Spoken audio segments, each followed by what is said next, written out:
आज निम्मा टप्पा आपण पूर्ण करते जवळपास आणि एकापेक्षा एक लेक्चर होते. जरा परीक्षेचं आणि प्रॅक्टिकलचं इंटरनलचं काही असल्यामुळं मुलं त्याच्यामध्ये पॅक आहेत. परीक्षा फॉर्म वगैरे भरायचे याच्यामध्ये तरी पण ते त्यांच्या हिशोबाने येतात. तुम्हाला लागलं तरी फॉलो वगैरे. Good morning all of you. तुम्ही चांगला आस्वाद घेताय, ऍक्टिव्हली सहभागी होताय. मॅक्झिमम व्हा, जास्तीत जास्त फायदा घ्या. आणि हे आपल्यातले लोक आहेत ना, यांची नावं डिपार्टमेंट आम्ही सांगतोय त्यांना आधीमध्ये सुद्धा जाऊन भेटा आणि त्यांच्याकडून जास्तीत जास्त माहिती मिळवायचा प्रयत्न करा. आज चा आपला विषय आहे इन्फॉर्मेशन कम्युनिकेशन टेक्नॉलॉजी, माहिती संप्रेषण तंत्रज्ञान. असं ना, मराठीतली नावं याची लक्षात ठेवायची अवघड आहे. आयसीटी बरोबर, आयसीटी म्हणते. आज आपल्या समोर अश्विनी वरेकर मॅडम आहेत, आपल्या बीकॉम आयटी विभागाचे. बीकॉमचे एमकॉमचे कोण असतील तर त्यांना माहिती आहे. ज्यावेळी मी मॅडमचं लेक्चर युट्यूब वरती किंवा आमच्या गेल्या वेळच्या ऑनलाईन बघितलं त्यावेळी मला वाटलं नव्हतं की मॅडम इतके छान बोलतात असं. मूर्ती लहान पण कीर्तिमान, खूप छान त्यांचं वक्तव्य आहे आणि या विषयावरती कमांड आहे. आपला असा एक ग्रह असतो की कॉम्प्युटरचं म्हणजेच आयसीटी असं काहीतरी आहे, परंतु याच्यावरती स्पर्धा परीक्षेला प्रश्न येतात हे आपल्याला माहितच नाही. हा एक टॉपिक आहे आपला. इतर सर्व टॉपिक सारखं याला सुद्धा वजन आहे.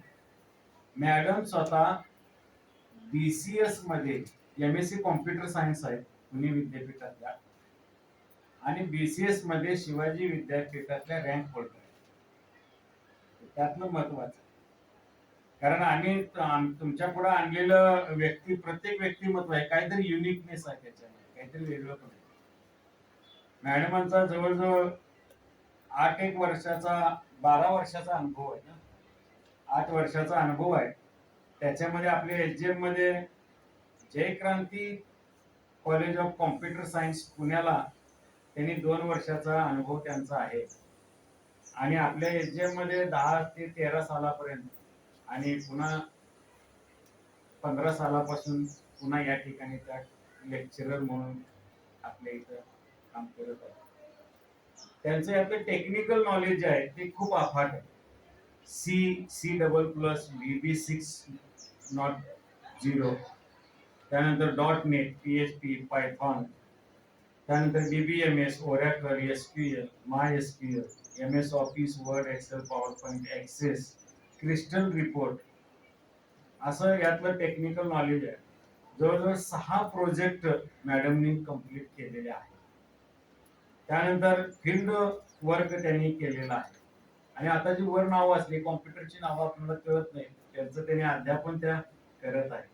अत्यंत कमी वयामध्ये खूप अचिव्हमेंट केलेल्या आमच्यातले जे काही प्राध्यापक आहेत त्यांचा मध्ये त्यांचा एक नंबर आहे. मी खरंच स्वतःला लकी पण समजतो, कारण त्यांचं लेक्चर ज्यावेळी मी आता त्यांच्या एक्सप्लेनेशन मधून येईलच की त्यावेळी ज्यावेळी मी पहिल्यांदा पाहिलं, म्हणजे त्यावेळी मी इथे नव्हतो, कोणच नव्हतो आम्ही, परंतु मला ही पाहण्याची संधी मिळाली आणि त्यांचं जी कमांड आहे त्यावेळी आम्ही हे जयंत कदमला खरं देत होतो आधी. मग एक वेळ त्यांच्या मिसेसना दिलं, पण आम्हाला बरं झालं की तुम्ही सापडला.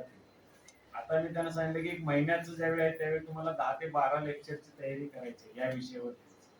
ते लगेच 1 मिनिटात होय म्हणतात. कमांड असल्याशिवाय म्हणत नाही माणूस, कारण एवढ्या वेळ वाट पाहायची नाही.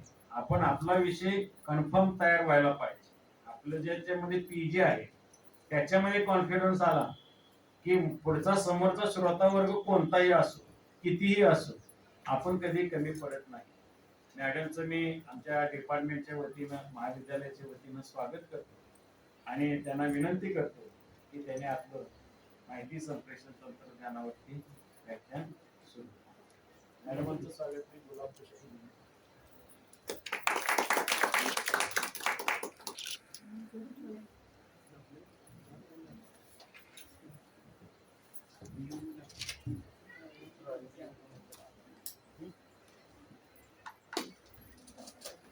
चालूच आहे, ही मिनिमाइज करा, तिथं दुसरी मिनिमाइज करून ठेवू.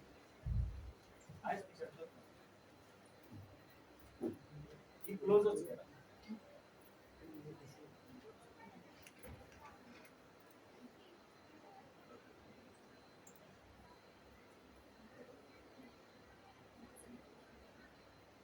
Good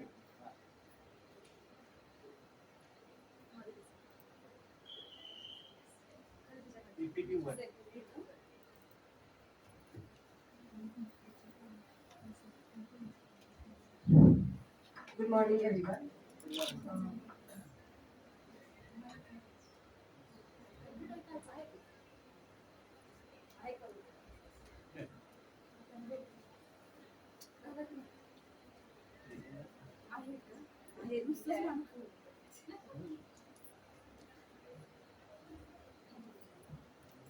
आजचा आपला टॉपिक आहे ICT. Okay, ICT stands for Information and Communication Technology. So what is meant by information? You know, yes, information is माहिती. ओके, हे झालं तुमचं माहिती form. What is meant by actual meaning काय information? The information is nothing but it is a collection of data. Data जो आपण collect करून घेतोय त्याच्यावरती प्रोसेसिंग करतोय आणि त्यापासून जे आपल्याला मिळतो त्याला म्हणतो आपण information. Okay, so first of all आपण बघूया सिलेबस काय तुमचा तो. सो हा आहे तुमचा सिलेबस. ठीक आहे, the first one is a ICT, that is the general abbreviations and terminologies. Means stands for example CPU, that is the central processing unit. Okay, so the first part is nothing but it is the abbreviations or short forms or long forms आपण ज्याला म्हणतो येतो. तर ह्याच्यावरती तुम्हाला compulsory question तुम्हाला एक तरी विचारला जातो. मग HTML असेल किंवा HTTP असेल असे कुठले पण शॉर्टकट्स तुम्हाला विचारतील आणि ते तुम्हाला लॉंग फॉर्म डिफाईन करावा लागेल.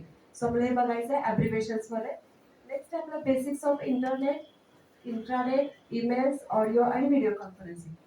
त्याच्यामध्ये आपण इंटरनेट, इंट्रानेट, एक्स्ट्रानेट ओके जे आपण यूज करतो ऍक्च्युली पण त्याला नक्की काय म्हणतात हे माहिती नाहीये. सगळेजण त्याचा प्रॉपरली यूज करतात. प्रत्येकाच्या मोबाईल मध्ये नेट आहे. ओके, 3 महिन्याला तुम्ही इझिली पॅक मारता, बाकीचे एखादी गोष्ट तुम्ही मागे ठेवता, पण पहिल्यांदा मोबाईल रिचार्ज करणं, त्याला पॅक मारणं ही गोष्ट पहिल्यांदा तुम्ही लक्षात ठेवता. ओके, सो ते तुम्ही यूज करताय, फक्त त्याला म्हणतात काय हे फक्त आपल्याला आयडेंटिफाय करायचं.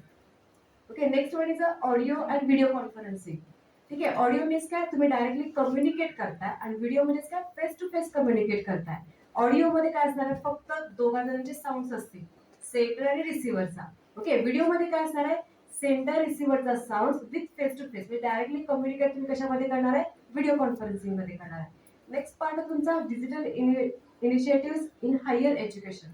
त्याच्यामध्ये आपल्याला आता डिजिटल इंडिया सुरू आहे बघा, तुम्ही ऐकता की make in India, digital India. Okay, त्या थीमच्या अंडर आपण आपल्या कम्प्युटरमध्ये काय काय चेंजेस केले, आपण कम्प्युटर कुठल्या कुठल्या वे न यूज करतोय हे आपल्या याच्यामध्ये बघायचं आहे. लास्ट आहे ICT and governance. Governance means काय असणार होतं तुमचं की गव्हर्नमेंट इन्फॉर्मेशन टेक्नॉलॉजीचा यूज करून आता कशा वेळेला टेक्निकली वर्कआउट करते ते कशामध्ये तुमच्या लास्ट पार्ट मध्ये आहे. ओके, सो हे सगळं बघायच्या अगोदर आपल्याला बेसिक इन्फॉर्मेशन माहिती असली पाहिजे. कारण तुम्हाला कम्प्युटर म्हणजे काय हे माहिती आहे. ओके, तुम्ही ऑपरेट करता पण कशाला काय म्हणतात, कशाचे टर्म्स काय आहेत, तर कशाचं मिनिंग काय आहे, कुठल्या वे साठी आपण ते यूज करतो हे आपल्याला माहिती असलं पाहिजे. जर तुम्हाला बेसिक इन्फॉर्मेशन त्या गोष्टीची असेल तर तुम्ही इझिली 4 ऑप्शन मधला एक ऑप्शन तुम्ही सॉर्ट आउट करू शकता. ओके, सो ऑप्शन मध्ये पण काय प्रॉब्लेम येतो की 4 पैकी 2 जे असतात ते बरोबर नसतात. म्हणजे तुम्हाला वाटतं की 2 असतात ते पूर्णपणे चुकीचे असतील, 2 मध्ये तुम्हाला कन्फ्युजन होतं नक्की हे आहे का हे आहे. आणि ते जेव्हा तुम्ही दोनांमध्ये तुम्हाला एक चूज करायचं तो फायनलच्या वेळेला, त्यात तुम्ही काय करता की त्यामध्ये तुम्हाला बेस्ट नॉलेज ज्यावेळेला तुमच्याकडे असेल त्यावेळेला तुम्ही प्रॉपरली चूज करू शकता की या दोन्हीपैकी कन्फ्युजिंग मधला एक प्रॉपर कुठला असेल. तर ओके, 2 असतात ते नेहमी चुकीचेच असतात, पूर्णपणे रॉंग असतात, त्याचा काही संबंध नसतो. राहिले 2 ऑप्शन म्हणजे तुम्हाला 50% मधलं चूज करायचं आहे जे तुमचं राईट वन असणार आहे ते. ओके, त्यासाठी तुम्हाला बेसिक नॉलेज पाहिजे, बेसिक इन्फॉर्मेशन तुमच्याकडे असली पाहिजे.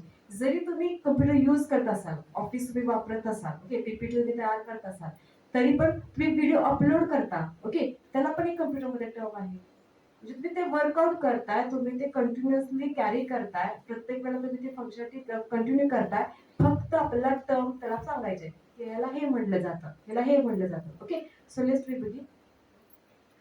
Okay, so first one what is mean by computer. Okay, so the computer हा जो वर्ड आहे त्याच्यामधला ER कट करा. वर्ड काय होतं compute. Okay, so compute means to calculate. Calculate करणारा म्हणजे कोण असणार आहे कम्प्युटर असणार आहे. So computer is nothing but it is a electronic device. Electronic का म्हणतोय, वेगवेगळे इलेक्ट्रिकल पार्ट आहे, कंबाईन केले, असेंबल केले आणि नंतर ते वर्कआउटला यूज करते. So computer is an electronic machine which accept data. आपण की प्रेस करतो मीन्स काय करतो एखादी इन्स्ट्रक्शन देतो, युजरकडनं डेटा ऍक्सेप्ट करणं, त्याच्यावरती प्रोसेसिंग करणं आणि त्याच्यावरती प्रोसेसिंग केल्यानंतर जसं आउटपुट हवंय तसं आउटपुट प्रेझेंट करणं.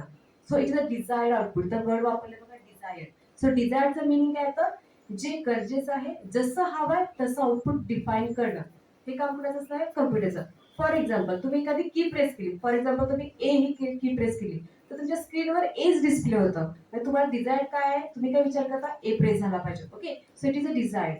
सो जसं हवंय तसं आउटपुट प्रेझेंट करणं हे काम कुणाचं असणार आहे, तुमच्या कम्प्युटरचं असणार आहे. आणि ती मशीन आहे. इव्हन मशीन असल्यामुळं ती स्वतः चूक काय करणार नाहीये. चूक कशाची होणार आहे, युजरकडनं जेव्हा इन्स्ट्रक्शन चुकीची जाईल तेव्हा आणि तेव्हाच तो रॉंग आन्सर प्रोव्हाइड करणार आहे. जर तुम्ही राईट वेनं प्रॉपरली यूज करत असाल तुम्हाला आन्सर काय मिळणार आहे, ॲक्युरेटच मिळणार आहे. Okay, so it is an electronic device which accept data from user, process on it by using CPU and gives desired output. जसं आउटपुट हवं आहे तसं आउटपुट डिव्हाइसेसच्या थ्रू डिस्प्ले करणं हे काम कुणाचं असणार आहे, कम्प्युटरचं असणार आहे. ओके, सो तर इथं आपण बघितलं दोन टर्म्स आहेत बघा, data and information. Data means raw facts. Raw जी काय तुम्ही कलेक्ट करताय. फॉर एक्झाम्पल सपोज मी एखाद्याला विचारले की तुझी बर्थ डेट काय, सो बर्थ डेट काय झालं, जस्ट मी इन्फॉर्मेशन घेतले त्याच्यावरती मी प्रोसेसिंग केलं तर मला एज मिळते. ओके, डायरेक्टली मी एज विचारण्याऐवजी मी जर विचारलं तुझं बर्थ डेट काय, तर बर्थ डेट आजची करंट डेट ह्या दोन्हीला मॅच करून मी काय करू शकते, एज कॅल्क्युलेट करू शकते. So information is nothing but it is a processed data. So data वेगळा आहे, इन्फॉर्मेशन वेगळं आहे. So data is nothing but it is a raw fact. जशी मिळेल तशी इन्फॉर्मेशन कलेक्ट करणं. ओके, आणि इन्फॉर्मेशन म्हणजे काय म्हणतो आपण, की त्यातनं जेवढी मला युजफुल आहे, जेवढी माझी मॅन्डेटरी आहे, कंपल्सरी आहे, तेवढीच इन्फॉर्मेशन घेणं, ह्यालाच काय म्हणतो आपण, इन्फॉर्मेशन. सो या दोन टर्म्स झाला, डेटा अँड इन्फॉर्मेशन. ओके, लक्षात राहील. ओके, आता त्याच्यामध्ये काय ते जनरेशन्स आहेत. आता डायरेक्टली असं नाही की आता नवीनच कम्प्युटर विभाग झालाय. इव्हन तुमचा मोबाईल तुम्ही आता युज करताय. ओके, सो 4G आहे, 5G अवेलेबल आहे. तर 5G यायला लागले करंटमध्ये. डायरेक्टली पहिल्यापासून 5G होतं का, 4G होतं का, नो. पहिल्यांदा बेसिक होतं बघा. जस्ट पहिल्यांदा लँडलाईन होते, त्याच्यामध्ये पण इनकमिंग होतं. नंतर मग आउटगोईंग सुरू झालं. प्रीपेड प्लॅन्स होते, पोस्टपेड प्लॅन सुरू झाले. ओके, मीन्स काय केलं, टेक्नॉलॉजीमध्ये नवीन नवीन इन्व्हॉल्व होते, नवीन नवीन ऍड केले जाते आणि त्या नवीन नवीन ऍड करतोय, स्टेप बाय स्टेप इव्हॅल्युएशन होतंय. यालाच काय म्हणतो आपण, generation. So it is nothing but a computer generation. So generation म्हणजे काय म्हणतात, 5 जनरेशन आहेत एकूण कम्प्युटरचे. द फर्स्ट जनरेशन स्टार्ट कधी झाले, 1942 टू 55 पर्यंत आहे, त्याचा पिरियड आहे तो. आणि ह्याच्यामध्ये बेसिक काय होतं, तर फक्त व्हॅक्यूम ट्यूब्स होतं. आता मी शिकवताना तुम्हाला डिटेलमध्ये सांगत नाही. तुम्हाला काय विचारलं जातं तुम्हाला, की व्हॅक्यूम ट्यूब्स फर्स्ट जनरेशन मध्ये कुठला कॉम्पोनंट यूज करतात. Okay, so vacuum tube is a first generation component. Vacuum tube कसा दिसतोय बघा, एक ग्लास टाईप स्ट्रक्चर आहे. जो आपला बल्ब असतो बघा घरामध्ये. ओके, सो बल्ब मध्ये काय असतात, आतमध्ये इलेक्ट्रिकल तार असतील आणि त्यातून कनेक्ट केलं असतं. सेम हे स्ट्रक्चर कशामध्ये होतं, तर फर्स्ट जनरेशन कम्प्युटर्स मध्ये होतं.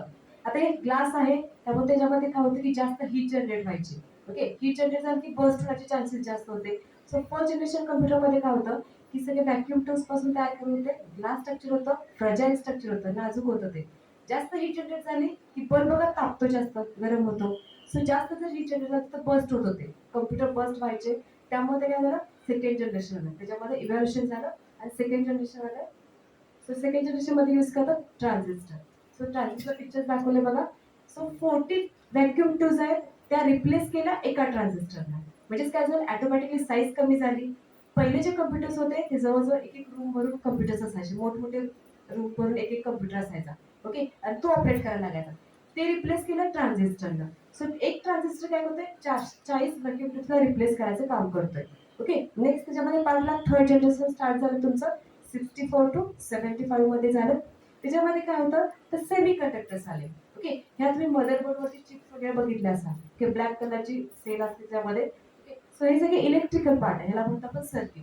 कुठले पण तुम्ही बघा, एखादे तुम्ही रिमोट जरी काढला तर रिमोट वरती सुद्धा सर्किट्स असतात available. So it is nothing but it is a semi conductor. त्यामध्ये कपॅसिटर आणि ट्रान्झिस्टर ह्या कॉम्बिनेशन पासून काय तयार होतं, सेमी कंडक्टर तयार होतो. आणि त्या सेमी कंडक्टर पासून थर्ड जनरेशनचे कम्प्युटर्स तयार झाले. म्हणजेच काय झालं, अजून त्याची साईज काय झाली, कमी झाली. साईज कमी झाली, वापरायला इझी झाले, स्पीड जास्त तयार झाले. ओके, त्यानंतर आलं फोर्थ जनरेशन, जे स्टार्टिंग फ्रॉम 75 टू 89 पर्यंत फोर्थ जनरेशनचे कम्प्युटर्स होते. ओके, त्याच्यामध्ये काय होतं, आपण जे बघतो इंटरनल स्ट्रक्चर्सला म्हणतो आपण मायक्रो प्रोसेसर. तर मायक्रो प्रोसेसर कशामध्ये होते, फोर्थ जनरेशन कम्प्युटर्स मध्ये होते. ओके, ते तयार झालं. आणि आता जे आपण करंटली आहोत ते कुठल्या जनरेशन मध्ये आहे? 5th जनरेशन मध्ये आहे. ओके, टिल नॉलेज आतापर्यंत कुठल्या 5th जनरेशनचे कम्प्युटर्स आहेत. इव्हन तुम्ही पाम टॉप बघा. ओके, सो लॅपटॉप असेल, लॅप मीन्स मांडीवर ठेवून घेणं ऑपरेट करता येण्यासारखा. सो लॅपटॉप आहेत, पाम टॉप आहेत, हातात घेऊन तुम्ही ऑपरेट करू शकता. मोबाईल, तुमचा जो मोबाईल आहे ना, it is nothing but it is a pop computer. हातामध्ये बसतोय, ऑपरेट करता येतोय, इझी टू हँडल आहे, कमी साईज आहे. ओके, कमी, आणि कपॅसिटी, स्टोरेज कपॅसिटी कशी आहे? जास्त आहे. तेव्हा आता जे करंटला आपण जे बघतोय ते सगळे कसे तुमचे छोट्या स्मॉल पॅकेटमध्ये भरपूर काय तुम्ही स्टोअर करू शकता, इझिली मॅनेज करू शकता, इझिली कॅरी करू शकता. एका ठिकाणाहून दुसऱ्या ठिकाणी तुम्ही इझिली करू शकता. So it is a portable also. कुठला पण तुमची वायर असेल तर कुठल्याही पीसीला तुम्ही कनेक्ट करू शकता. Okay, so it is a portable also. So आता जे आपण आहे ते 5th जनरेशन कम्प्युटर्स मध्ये आहोत. 5th जनरेशनचे कम्प्युटर युज केले जातात. ओके, हे झालं आपलं. तर आणि त्याच्यामध्ये एआय म्हणजे आर्टिफिशियल इंटेलिजन्स, जे रोबोटिक्स आहे. म्हणजे फॉर एक्झाम्पल युझिंग मशीनच्या थ्रू आपण एखादं वर्कआउट करतो. मोठमोठ्या मशिनरीज आहेत, मोठमोठ्या कंपनीज आहेत, त्याच्यामध्ये काय होतं की ह्युमनला रिप्लेस केले मशीन्सनं, आणि त्या मशीनला ऑपरेट करण्यासाठी काय यूज केलं जातं? एआय यूज केला जातो. म्हणजेच काय, कम्प्युटरचा आहे. कम्प्युटर काय करतो? इन्स्ट्रक्शन त्याचं काम करतो. कम्प्युटर सगळं प्रोसेसिंग परफॉर्म करतो. तिथं ह्युमनची गरज लागत नाही. मॅन पॉवर ऑटोमॅटिकली कमी झालाय. हे एक डिसएडव्हान्टेजेस आहे ऍज कम्प्युटर आपण जर केला तर. बस आपण जर करंटली किंवा आपण जर मतलब ग्लोबलला किंवा इंटरनॅशनल मध्ये आपल्याला जर रनिंग मध्ये राहायचं असेल तर आपण नवीन टेक्नॉलॉजी अडॉप्ट तर केली पाहिजे. ओके, सो हे काय झालं, तुमचं एआय यूज केला जातो. AI means artificial intelligence. म्हणजेच काय, मशीनच्या थ्रू जसं एखादं ह्युमन वर्क करू शकतो, सेम वर्क आपल्याला करायचं त्या पर्टिक्युलर मशीन कडून करून घ्यायचं आहे. त्याचं एक्झाम्पल काय, रोबोट्स असेल तुमचं. किंवा बघा तुम्ही तुमच्या शेतामध्ये वगैरे असतात बघा, ऍग्रिकल्चरचं फील्ड असेल त्याच्या लक्षात येईल. तुम्ही घरी बसून मोटरचं तुम्ही बटन ऑन करता, तिथं पाईपलाईन तुमची सुरती वॉटर, ते काय झालं, एआयचा फॉर्म आहे. ओके, इव्हन तुम्ही गुगल मॅपवरून आपण मॅपिंग काढतो. मला एका प्लेसवरून दुसऱ्या प्लेसवर जायचंय, मला डेस्टिनेशन माहिती नाहीये, नक्की कुठला रूट आहे तो. ओके, त्यात पण ट्रॅफिक सांगणं, कुठला छोटे छोटे रूट सांगणं, हे फाईल कोण करतोय? एआयच्या थ्रू करतोय आपण. Okay, so internet, AI, computer सगळं एकत्र येऊन आपण आपल्या करतोय नवीन टेक्नॉलॉजी मध्ये काय करतोय आता प्रेझेंटली आहोत. ओके, हे झालं जनरेशन. सो सगळ्यात मस्ट काय तुम्हाला की 5 जनरेशन आणि प्रत्येक जनरेशन मध्ये कुठला कॉम्पोनंट यूज केला जातो हे तुम्हाला लक्षात ठेवावंच लागेल. Okay, next part. आता इथे हिस्ट्री ऑफ कम्प्युटर्स. ओके, म्हणजे कम्प्युटर कसे इव्हॉल्व्ह झाले, कुणी तयार केले. Okay, so history of computer मध्ये सगळ्यात पहिल्यांदा कोणतं ब्लेज पास्कल होते. ओके, ब्लेज पास्कल आहे, त्यांनी काय केलं, पहिल्यांदा ऍडिंग मशीन तयार केली. Adding means plus minus. Okay, त्यामध्ये ऍडिंग झालं आपलं की 2+4. ओके, सो ऍडिंग मशीन आहे, तेवढी मशीन तयार केली 1642 मध्ये तयार केली. त्यानंतर बॅरॉन गॉर्फिड आहे, जर्मन सायंटिस्ट आहेत, त्यांनी काय केलंय 1971 मध्ये फर्स्ट कॅल्क्युलेशन केले, फक्त मल्टिप्लिकेशन साठी झाले. सो स्टार्टिंगला जे तयार केलं ब्लेज पास्कल, त्यांनी ऍडिंग मशीन तयार केली आहे. त्यानंतर काय झालं 72 मध्ये बॅरॉन गॉर्फिड आहे, त्यांनी काय केलं, मल्टिप्लिकेशन साठी तयार केलं. सो दोनच ऑपरेशन परफॉर्म करत होते. सो सगळ्यात कॅल्क्युलेटर तुमचं कम्प्युटर वर्ड आहे, मीन्स कॅल्क्युलेट करणं. सगळ्यात पहिल्यांदा इव्हॅल्युएशन कॅल्क्युलेटरची झाली आहे. छोटे कॅल्क्युलेटर असायचे, त्यामध्ये फक्त ऍडिशन, सबस्ट्रॅक्शन, मल्टिप्लिकेशन, डिव्हिजन हे बेसिक ऑपरेशन ते परफॉर्म करत होते. आणि नंतर जेव्हा कुठलं झालं की चार्ल्स बबेज आहेत, 19th सेंचुरीमध्ये म्हणजे 1800 ते 1900 पर्यंत या सेंचुरीमध्ये त्यांनी काय केलंय की त्यांनी पहिला कम्प्युटर तयार केला. ओके, जो कम्युनिकेशन पर्पज साठी यूज करत होतो. So Charles Babbage is nothing but it is a father of digital computer. So ह्याच्यावर तुम्हाला क्वेश्चन विचारला जातो की कम्प्युटर कोणी तयार केलाय, कोणी इव्हॉल्व केलाय. सो ब्लेस पास्कलनं तयार केलेला नाहीये, कन्फ्युजिंग मध्ये येतं, त्याने कॅल्क्युलेटर तयार केलेत त्यांनी. ओके, सो ह्याच्यामध्ये काय असणार आहे, चार्ल्स बबेज आहेत, त्यांनी काय त्याला म्हणतात father of modern digital computer, त्यांनी तयार केलंय. सो चार्ल्स बबेज हे लक्षात ठेवा. ओके, नेक्स्ट आहे, त्याच्यामध्ये काय तर वेगवेगळे कम्प्युटर्स आहेत. मार्क 1 आहे, एबीसी आहे, इएनॅक आहे, म्हणजे इनॅक आहे, एबीआयक आहे, अशी त्यांची नावं आहेत. त्याच्यामध्ये प्रत्येकाचा पर्पज वेगळा आहे, प्रत्येकाचा वे ऑफ यूज वेगळा आहे, प्रत्येकाचा पिरियड वेगळा आहे. ओके, जसं आपण मगाशी म्हणलं त्याच्यामध्ये हे सगळे इव्हन 6 नंबर जर सोडला, युनिव्हर्सल कम्प्युटर आपण जे म्हणतो सगळ्यात लास्ट आहे बघा, ते जर सोडला तर वरचे जे 5 आहेत हे सगळे कुठे 4th जनरेशन पर्यंतचे कम्प्युटर आहेत. आता जे आपण यूज करतो तो युनिव्हर्सल 6 नंबर आहे, तो आपण आता यूज करतोय. ओके, युनिव्हर्सल कम्प्युटर्स मध्ये पहिल्यांदा काय होतं, कम्प्युटर्स मोठमोठे असायचे, एक रूम भरून मोठमोठे असे कम्प्युटर्स असायचे जे हँडल करणं अवघड होतं. ओके, जास्त वायरिंग असायच्या, हीट जास्त जनरेट करत होते, त्याचं स्पीड एकदम लो होतं त्याच्यामध्ये. ओके, आता त्यांनी काय केलंय, नवीन इव्हॅल्युएशन झाले आणि आता आपण काय करतो mini computer, main frame computer, micro computer सुद्धा अवेलेबल आहे. म्हणजे तुमचा मोबाईल हा मायक्रो मध्ये येतो. ओके, तुमचा पीसी डेस्कटॉप आपण जे बघतो तो डेस्कटॉप असेल तुमचा किंवा लॅपटॉप असेल तो मिनी मध्ये येतो. आणि सुपर कम्प्युटर वर्ड ऐकला असेल. ओके, सो सुपर कम्प्युटर आहे जो आपण काय करतो मोठमोठ्या ऍप्लिकेशनसाठी म्हणजे स्पेस असेल, वेदर फोरकास्टिंग असेल किंवा एखादं रॉकेट लॉन्चिंग असेल किंवा एरोप्लेन असेल. ओके, सो एअरलाइन्स मध्ये या मोठमोठ्या ऍप्लिकेशन्स मध्ये जे यूज करतात त्याला म्हणतात सुपर कम्प्युटर. ओके, तर कम्प्युटरचं वेगळं नाव काय, सुपर मीन्स काय असणार आहे एकदम फास्ट, एकदम जिथे तुम्हाला अपडेटेड इन्फॉर्मेशन हवी, क्विकली इन्फॉर्मेशन हवी, विदिन सेकंड मायक्रो सेकंडची इन्फॉर्मेशन हवी, त्या ठिकाणी सुपर कम्प्युटर्स यूज करतात. अजून एक लक्षात ठेवा, आपल्या इंडियाचा सुपर कम्प्युटर कुठला आहे, जे आता आपलं इस्रो यूज करतो. इस्रो माहित आहे. ओके, इस्रो कुठला यूज करतो, परम 10,000 हे आपल्या सुपर कम्प्युटरचं नाव आहे. हे पण तुम्हाला विचारलेलं आहे क्वेश्चनच्या वरती सुद्धा. ओके, सो सुपर कम्प्युटर कुठला आहे, परम, PARAM, परम 10,000 हा इंडियाचा ओन म्हणजे स्वतः तयार केलेला सुपर कम्प्युटर आहे त्या ठिकाणी. ओके, आणि जो इस्रो ही सिस्टीम आपली काय करते यूज करतो. Okay, next. ओके, आता आपण आलोय मेन पार्टकडे. आपलं नाव काय टॉपिकचं, ICT, information and communication technology. Okay, so कम्प्युटरचं काम काय, तर इन्फॉर्मेशन घेणं, प्रोसेस करणं आणि आउटपुट डिलिव्हर करणं, बरोबर आहे. पण इन्फॉर्मेशन म्हणजेच काय होतं, IT वेगळं आणि कम्प्युटर वेगळं. कम्प्युटर मशीन आहे जी इन्फॉर्मेशन घेते प्रोसेस करते, आणि IT म्हणजेच काय की इन्फॉर्मेशन प्रोव्हाइड करणं, इन्फॉर्मेशन देणं, याला काय म्हणतो IT. सो म्हणतात बघा की मी IT सेक्टरला काम करतोय, मीच काय करतोय ऍक्च्युली तो डेटावरती वर्कआउट करत असतो. ओके, सो IT मध्ये काय असणार आहे, इन्फॉर्मेशन टेक्नॉलॉजी, ज्याच्यामध्ये काय करतो की तुम्ही इन्फॉर्मेशन कलेक्ट करायची, इन्फॉर्मेशन रिट्राईव्ह करायची, इन्फॉर्मेशन स्टोअर करायची, इन्फॉर्मेशन मॅनिपुलेट करायची आणि इन्फॉर्मेशन डिस्प्ले करायची. म्हणजे पूर्णपणे थ्रू आउट ही टेक्नॉलॉजी कशा वर्कआउट करते, इन्फॉर्मेशनमध्ये. इन्फॉर्मेशन कलेक्ट करायचं, स्टोअर करून ठेवायचं, जेव्हा हवी आहे तेव्हा अवेलेबल करून द्यायचं. For example Google. ओके, गुगलवर तुम्ही काही पण टाईप करता, सर्च करता, लगेच इन्फॉर्मेशन मिळते. ते कोणी ना कोणतं स्टोअर करून ठेवले ना अगोदर, बरोबर आहे ना. मग तेव्हा ते स्टोअर करताय, त्यानंतर तुम्ही त्याचं युटिलायझेशन करताय. सो जेव्हा युजरला जशी रिक्वायरमेंट असेल तसं तो प्रेझेंट करायचं काम करतोय. असं आहे का की समजा मी टाईप एक केले, मला दुसरीच कुठेतरी इन्फॉर्मेशन मिळाली, नाही. त्या रिलिव्हंट जेवढी काही इन्फॉर्मेशन त्याच्याकडे अवेलेबल आहे तेवढी तो इन्फॉर्मेशन काय करतो, डिस्प्ले करायचं काम करतो. So it is nothing but IT. Okay, so ITचं मिनिंग काय येतं, ही एक टेक्निक आहे की जी काय करते, इन्फॉर्मेशन वरती वेगवेगळ्या टाईपचे ऑपरेशन परफॉर्म करते. सो इन्फॉर्मेशन कलेक्ट करणं, स्टोअर करणं, रिट्राईव्ह करणं, प्रोव्हाइड करणं, हे सगळ्याची कामं कशामध्ये असणार आहे, IT करते. ओके, सो द IT आपण म्हणतो is a application of computer. कम्प्युटरचं एक काम आहे ते IT, म्हणजे इन्फॉर्मेशन मॅनेज करणं, याच आपण काय म्हणणार आहे, IT म्हणणार आहे. Okay, next. आता ITचे कॉम्पोनंट्स आहेत वेगवेगळे. एकूण या 5 कॉम्पोनंट्स पासून तुमचा IT तयार होतो. हा सुद्धा क्वेश्चन विचारलेला आहे सेट मध्ये. ओके, एकूण 5 बेसिक कम्प्युटरवर डिपेंड आहे.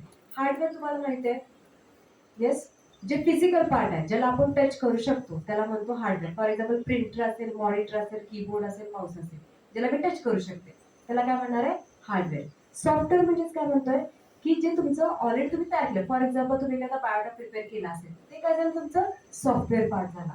तुम्ही बघू शकताय, टच करू शकताय का, नाही, ते तुमच्या स्क्रीनच्या आतमध्ये अवेलेबल असतं. तुम्ही एखादी गेम प्ले करताय, ते काय झालं, तुमचं सॉफ्टवेअर झालं.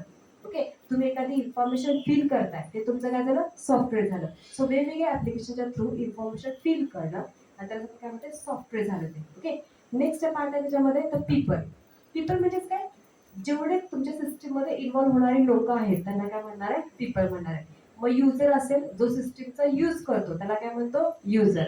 ऍडमिन असेल जो सिस्टीमला कंट्रोल करायचं काम करतो, तो कोण असणार आहे, ऍडमिन असणार आहे. सो वेगवेगळे टाईप असतात. जेवढी काही लोक तुमच्या सिस्टीम मध्ये इन्व्हॉल्व्ह होतात, मग टेक्निशियन असेल, क्लिनिकल वर्क करणारे असेल, ओके, त्या सगळ्यांनी तुमचं काय होतं, पीपल होणार. ओके, नेक्स्ट पार्ट आहे तो डेटा. डेटा म्हणजे काय, आपण कलेक्ट केलेला रॉ फॅक्ट, त्याला आपण काय म्हणणार आहे, डेटा. तर त्याच्यावर आपण प्रोसेसिंग करणार आहे. ओके, आणि last one is a procedure. कुठल्या प्रोसेसनं, कुठल्या मेथडच्या थ्रू, कुठल्या टेक्निकच्या थ्रू मी त्याच्यावरती प्रोसेसिंग केले. फॉर एक्झाम्पल मला 2 नंबरची ऍडिशन करायची असेल तर मला कॅल्क्युलेटर ओपन केलं पाहिजे. एक 2 नंबर माझे असतील तर 2 नंबर प्रेस केले पाहिजे. इक्वल टूचं बटन मला प्रेस केलं पाहिजे. नंतर मला काय मिळणार आहे, आउटपुट मिळणार. ओके, सो ही झाली माझी स्टेप बाय स्टेप. तुम्हाला असं आहे का की कम्प्युटर समोर बसलेलं कम्प्युटर ऑन झालाय, no, you have to press the CPU button. CPUचं बटन तुम्हाला ऑन करावं लागतं, मग तुमची स्क्रीन चालू होते. ही मशीन आहे, तुम्हाला इन्स्ट्रक्शन्स प्रोव्हाइड करायला लागतात. सो हे काय झालं, हा एक तुमचा काय झाला कॉम्पोनंट झाला. सो हे 5 बेसिक कॉम्पोनंट्स आहेत. हार्डवेअर, सॉफ्टवेअर असेल, डेटा असेल, प्रोसिजर असेल आणि तुमचं पीपल असेल. या 5 तुमच्या मेथड सॉरी 5 हे पार्ट्स म्हणजे काय असतात components of IT. Okay. Next आपल्याला बघायचं आहे की आता कम्प्युटर ऑर्गनायझेशन म्हणजे कम्प्युटरच्या इंटरनली काय होतं. तर फर्स्ट एक दाखवलं बघा इनपुट युनिट दाखवले. ओके. सो इनपुटचं काम काय असणार आहे, देणं. इनपुट म्हणजेच काय, देणं. ओके. सो इनपुट युनिट काय करतं की युजर कडून किंवा इनपुट डिव्हाइसेसच्या थ्रू इन्फॉर्मेशन घ्यायचं काम कोण करणार आहे, इनपुट युनिट करणार आहे. सो इनपुट डिव्हाइसेस कुठले कुठले आहेत, कीबोर्ड, माउस, स्कॅनर. ओके. म्हणजे कीबोर्डची की प्रेस करता इन्स्ट्रक्शन्स देतात. ओके. माउस क्लिक करताय इन्स्ट्रक्शन्स देतात. एखादं डॉक्युमेंट तुम्ही स्कॅन करताय इन्स्ट्रक्शन्स देतात. ओके. सो इनपुट युनिट काय करतं, इन्स्ट्रक्शन घ्यायचं, डेटा किंवा प्रोग्राम घ्यायचं काम करतं.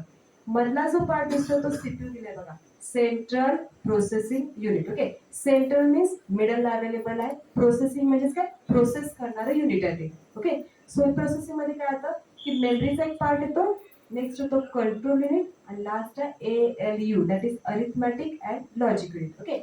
मेमरीचं काम काय असतं, स्टोरेज. तुमच्या फोनला पण बघा 2 प्रकार स्टोरेज असतं. प्रायमरी स्टोरेज असतं तुमचं किंवा इंटरनल स्टोरेज असतं तुमचं अवेलेबल. ओके. एक्सटर्नल आपण किती करू शकतो. सो इनबिल्ट मेमरी तुमची वेगळी असते आणि तुम्ही एक्सटर्नल मेमरी हवी तेवढी तुम्ही एक्सटेंड करू शकताय. ओके. सेम इथं आपल्याकडे मेमरी अवेलेबल आहे. कंट्रोलरचं काम काय असणार आहे, to hold, to manage. Hold करणं, मॅनेज करणं. जर एखादं कंडिशन एखादं काय तर प्रॉब्लेम्स आला तर तो हँडल करायचं काम कोण करणार आहे, कंट्रोल युनिट करणार आहे. ओके. आणि लास्ट आहे ALU that is the arithmetic and logic unit. अरिथमॅटिकचं मिनिंग आहे प्लस, मायनस, मल्टिप्लिकेशन, डिव्हिजन. जे काय तुमचा कॅल्क्युलेशनचा पार्ट आहे, जे काय तुमचा मॅथमॅटिकल पार्ट आहे किंवा रिझनिंग पार्ट असेल, ओके, कम्पॅरेटिव्ह पार्ट असेल, तो सगळ्याचं काम कोण करणार आहे, ALU that is arithmetic and logic unit. Logic means yes or no, true, false. Okay. या टाईपचं कुठल्या पण टाईपचं रिझनिंग असू द्या, कुठल्या पण टाईपचे तुझे क्वेश्चन असू द्या, त्याला आन्सर क्रिएट करणं, त्याला मॅनिप्युलेट करणं, हे काम कुणाचं असणार आहे, ALUचं असणार आहे. एकदा डेटा घेतला, इनपुट युनिट करणं, प्रोसेस केलाय की नेक्स्ट कोण येतो, आउटपुट युनिट येतो. आउटपुट युनिटचं काम काय असतं, आलेल्या इन्फॉर्मेशनला प्रेझेंट करणं. मग तुमच्या स्क्रीनवर तुमचा नंबर दिसतो बघा. ओके. म्हणजे काय झालं, आउटपुट डिफाईन करायचं काम कोण करणार आहे, आउटपुट युनिट करणार आहे. आणि आउटपुट युनिट आउटपुट डिव्हाइसेसचा यूज करतो. आउटपुट डिव्हाइसेस कुठले कुठले आहेत, येस, मॉनिटर आला तुमचा.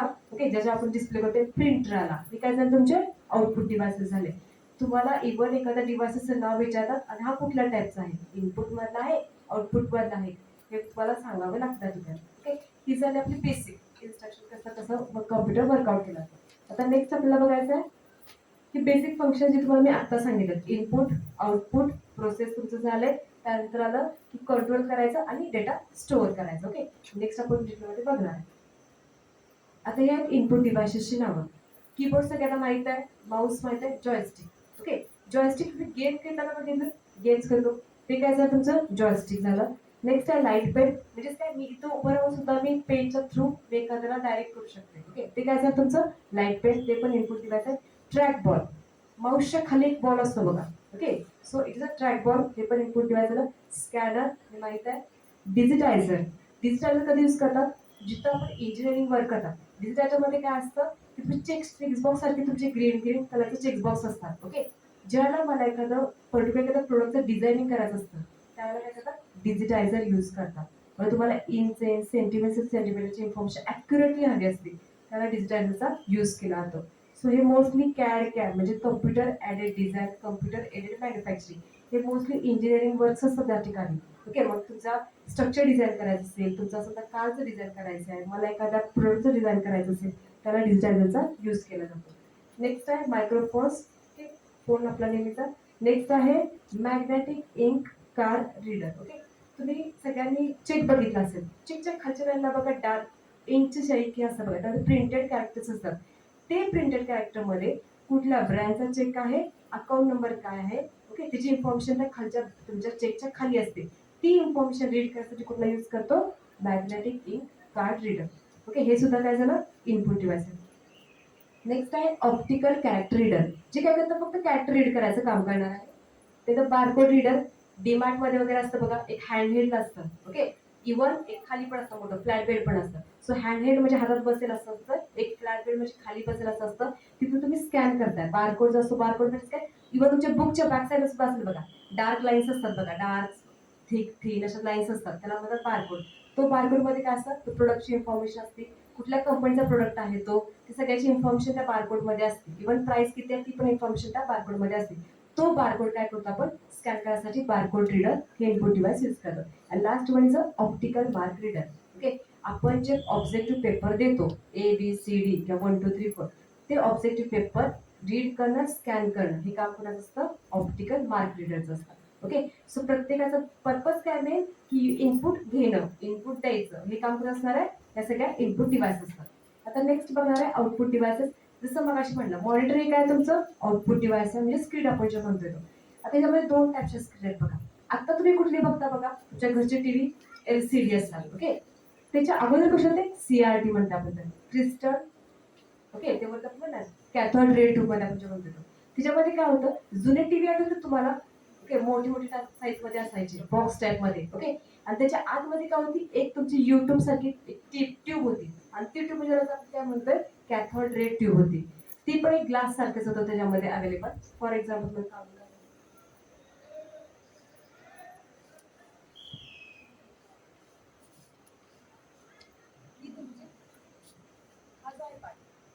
तुमची स्क्रीन असणार आहे, जे आपण समोर बघतोय, तुमच्या टीव्हीची स्क्रीन कन्सिडर करा. आणि ह्याच्या आतमध्ये हे जे आहे ग्लास स्ट्रक्चर बनवलं आहे, ग्लास काय म्हणतो, कॅथोड रे ट्यूब. म्हणजे मोठ्या साईज मध्ये अवेलेबल होती. बॉक्स टाईप नसायची बघा, मागून कसं असायचं, एकदम स्मॉल, एकदम नॅरो होत केलेली असायची का, त्याच्यामध्ये काय असतात, इलेक्ट्रिकल पार्ट्स असतात, त्याच्या प्लेट्स त्याच्यामध्ये बसवलेले असतात, आणि त्यातून तो रेस फॉर्म करून ते तुम्हाला जे काही पिक्चर असते ते पिक्चर ते शो करते. आताची टेलिव्हिजन फ्लॅट आहे, कुठली पण ट्यूब त्याच्यामध्ये नाहीये, त्याला काय म्हणतात, लिक्विड क्रिस्टल डिस्प्ले. छोटे छोटे LED असतात त्याच्यामध्ये बसवलेली, आणि ती LED आपल्याला काय करते, डिस्प्ले करायचं काम करते. पहिल्या टीव्ही मध्ये कसं होतं, CRT ट्यूब मध्ये, की तुमचं जर ट्यूब जर खराब झाली, हे ग्लास स्ट्रक्चर आहे, ट्यूब खराब झाली, टीव्ही तुमचा खराब होत होता. आता तसं नाही, तुमचा LCD मधला एखादा बल्ब गेला तरी तो एक सिंगल बल्ब मी रिप्लेस करू शकते, मला पूर्ण टीव्ही रिप्लेस करायची गरज लागत नाही. कधी कधी बघा असं ब्लॅक स्पॉट्स येतात, किंवा अशा मुंग्या लागतात, तुम्ही म्हणा मुंग्या आला, किंवा असं वेगवेगळा कलर येतो, मीन्स काय होतं, एखादा कुठला तरी LED तो खराब झालेला असतो त्या ठिकाणी. सो त्याला काय म्हणतात, लिक्विड क्रिस्टल डिस्प्ले, जे आता आपण फ्लॅट बघतोय तो. सो याच्यामध्ये कम्प्युटरमध्ये पण आले, आणि साईड बाय साईड तुमच्या टीव्ही मध्ये पण ते अवेलेबल आहे. सो हे दोन टाईपचे झाले मॉनिटर्स. नेक्स्ट आहे प्रिंटर्स. ओके, आता प्रिंटरचे बेसिकली दोन टाइप्स पडतात, एक आहे इम्पॅक्ट प्रिंटर आणि दुसरं आहे non impact. Impact means impression, ज्याचं इम्प्रेशन पडतं, ज्याचा, जे आपण म्हणतो की एखाद्या लेटर मी लिहिलं तर बॅक साईड त्याचं इम्प्रेशन पडतं, त्याला म्हणतात इम्पॅक्ट. नॉन इम्पॅक्ट म्हणजे काय, क्लिअर कट, जरी तुम्ही किती लिहा बॅक साईडला काही त्याचं इम्प्रेशन पडणार नाहीये. ओके, त्याला म्हणतात non impact. So dot matrix जो आहे, जो मोस्टली बँकेमध्ये युज करतात, जो टाईपरायटर सारखा असतो, आवाज मध्ये खटखट खटखट असा आवाज येतो बघा, तो टाईपरायटर टाईप प्रिंटर, तो इम्पॅक्ट प्रिंटर आहे. आणि आता जे आपण कुठल्या पण नेट कॅफेमध्ये वगैरे बघतो, जे तुमचे इंकजेट किंवा लेझर प्रिंटर असेल, ते आहे तुमचे नॉन इम्पॅक्ट प्रिंटर, जिचं कसलंही इम्प्रेशन तुमच्या प्रिंटच्या बॅक साईडला मिळत नाही त्या ठिकाणी. ओके, कळतं का, नाही, एक वन साइड असेल तर वन साइड तुम्हाला प्रिंट अवेलेबल असते त्या ठिकाणी.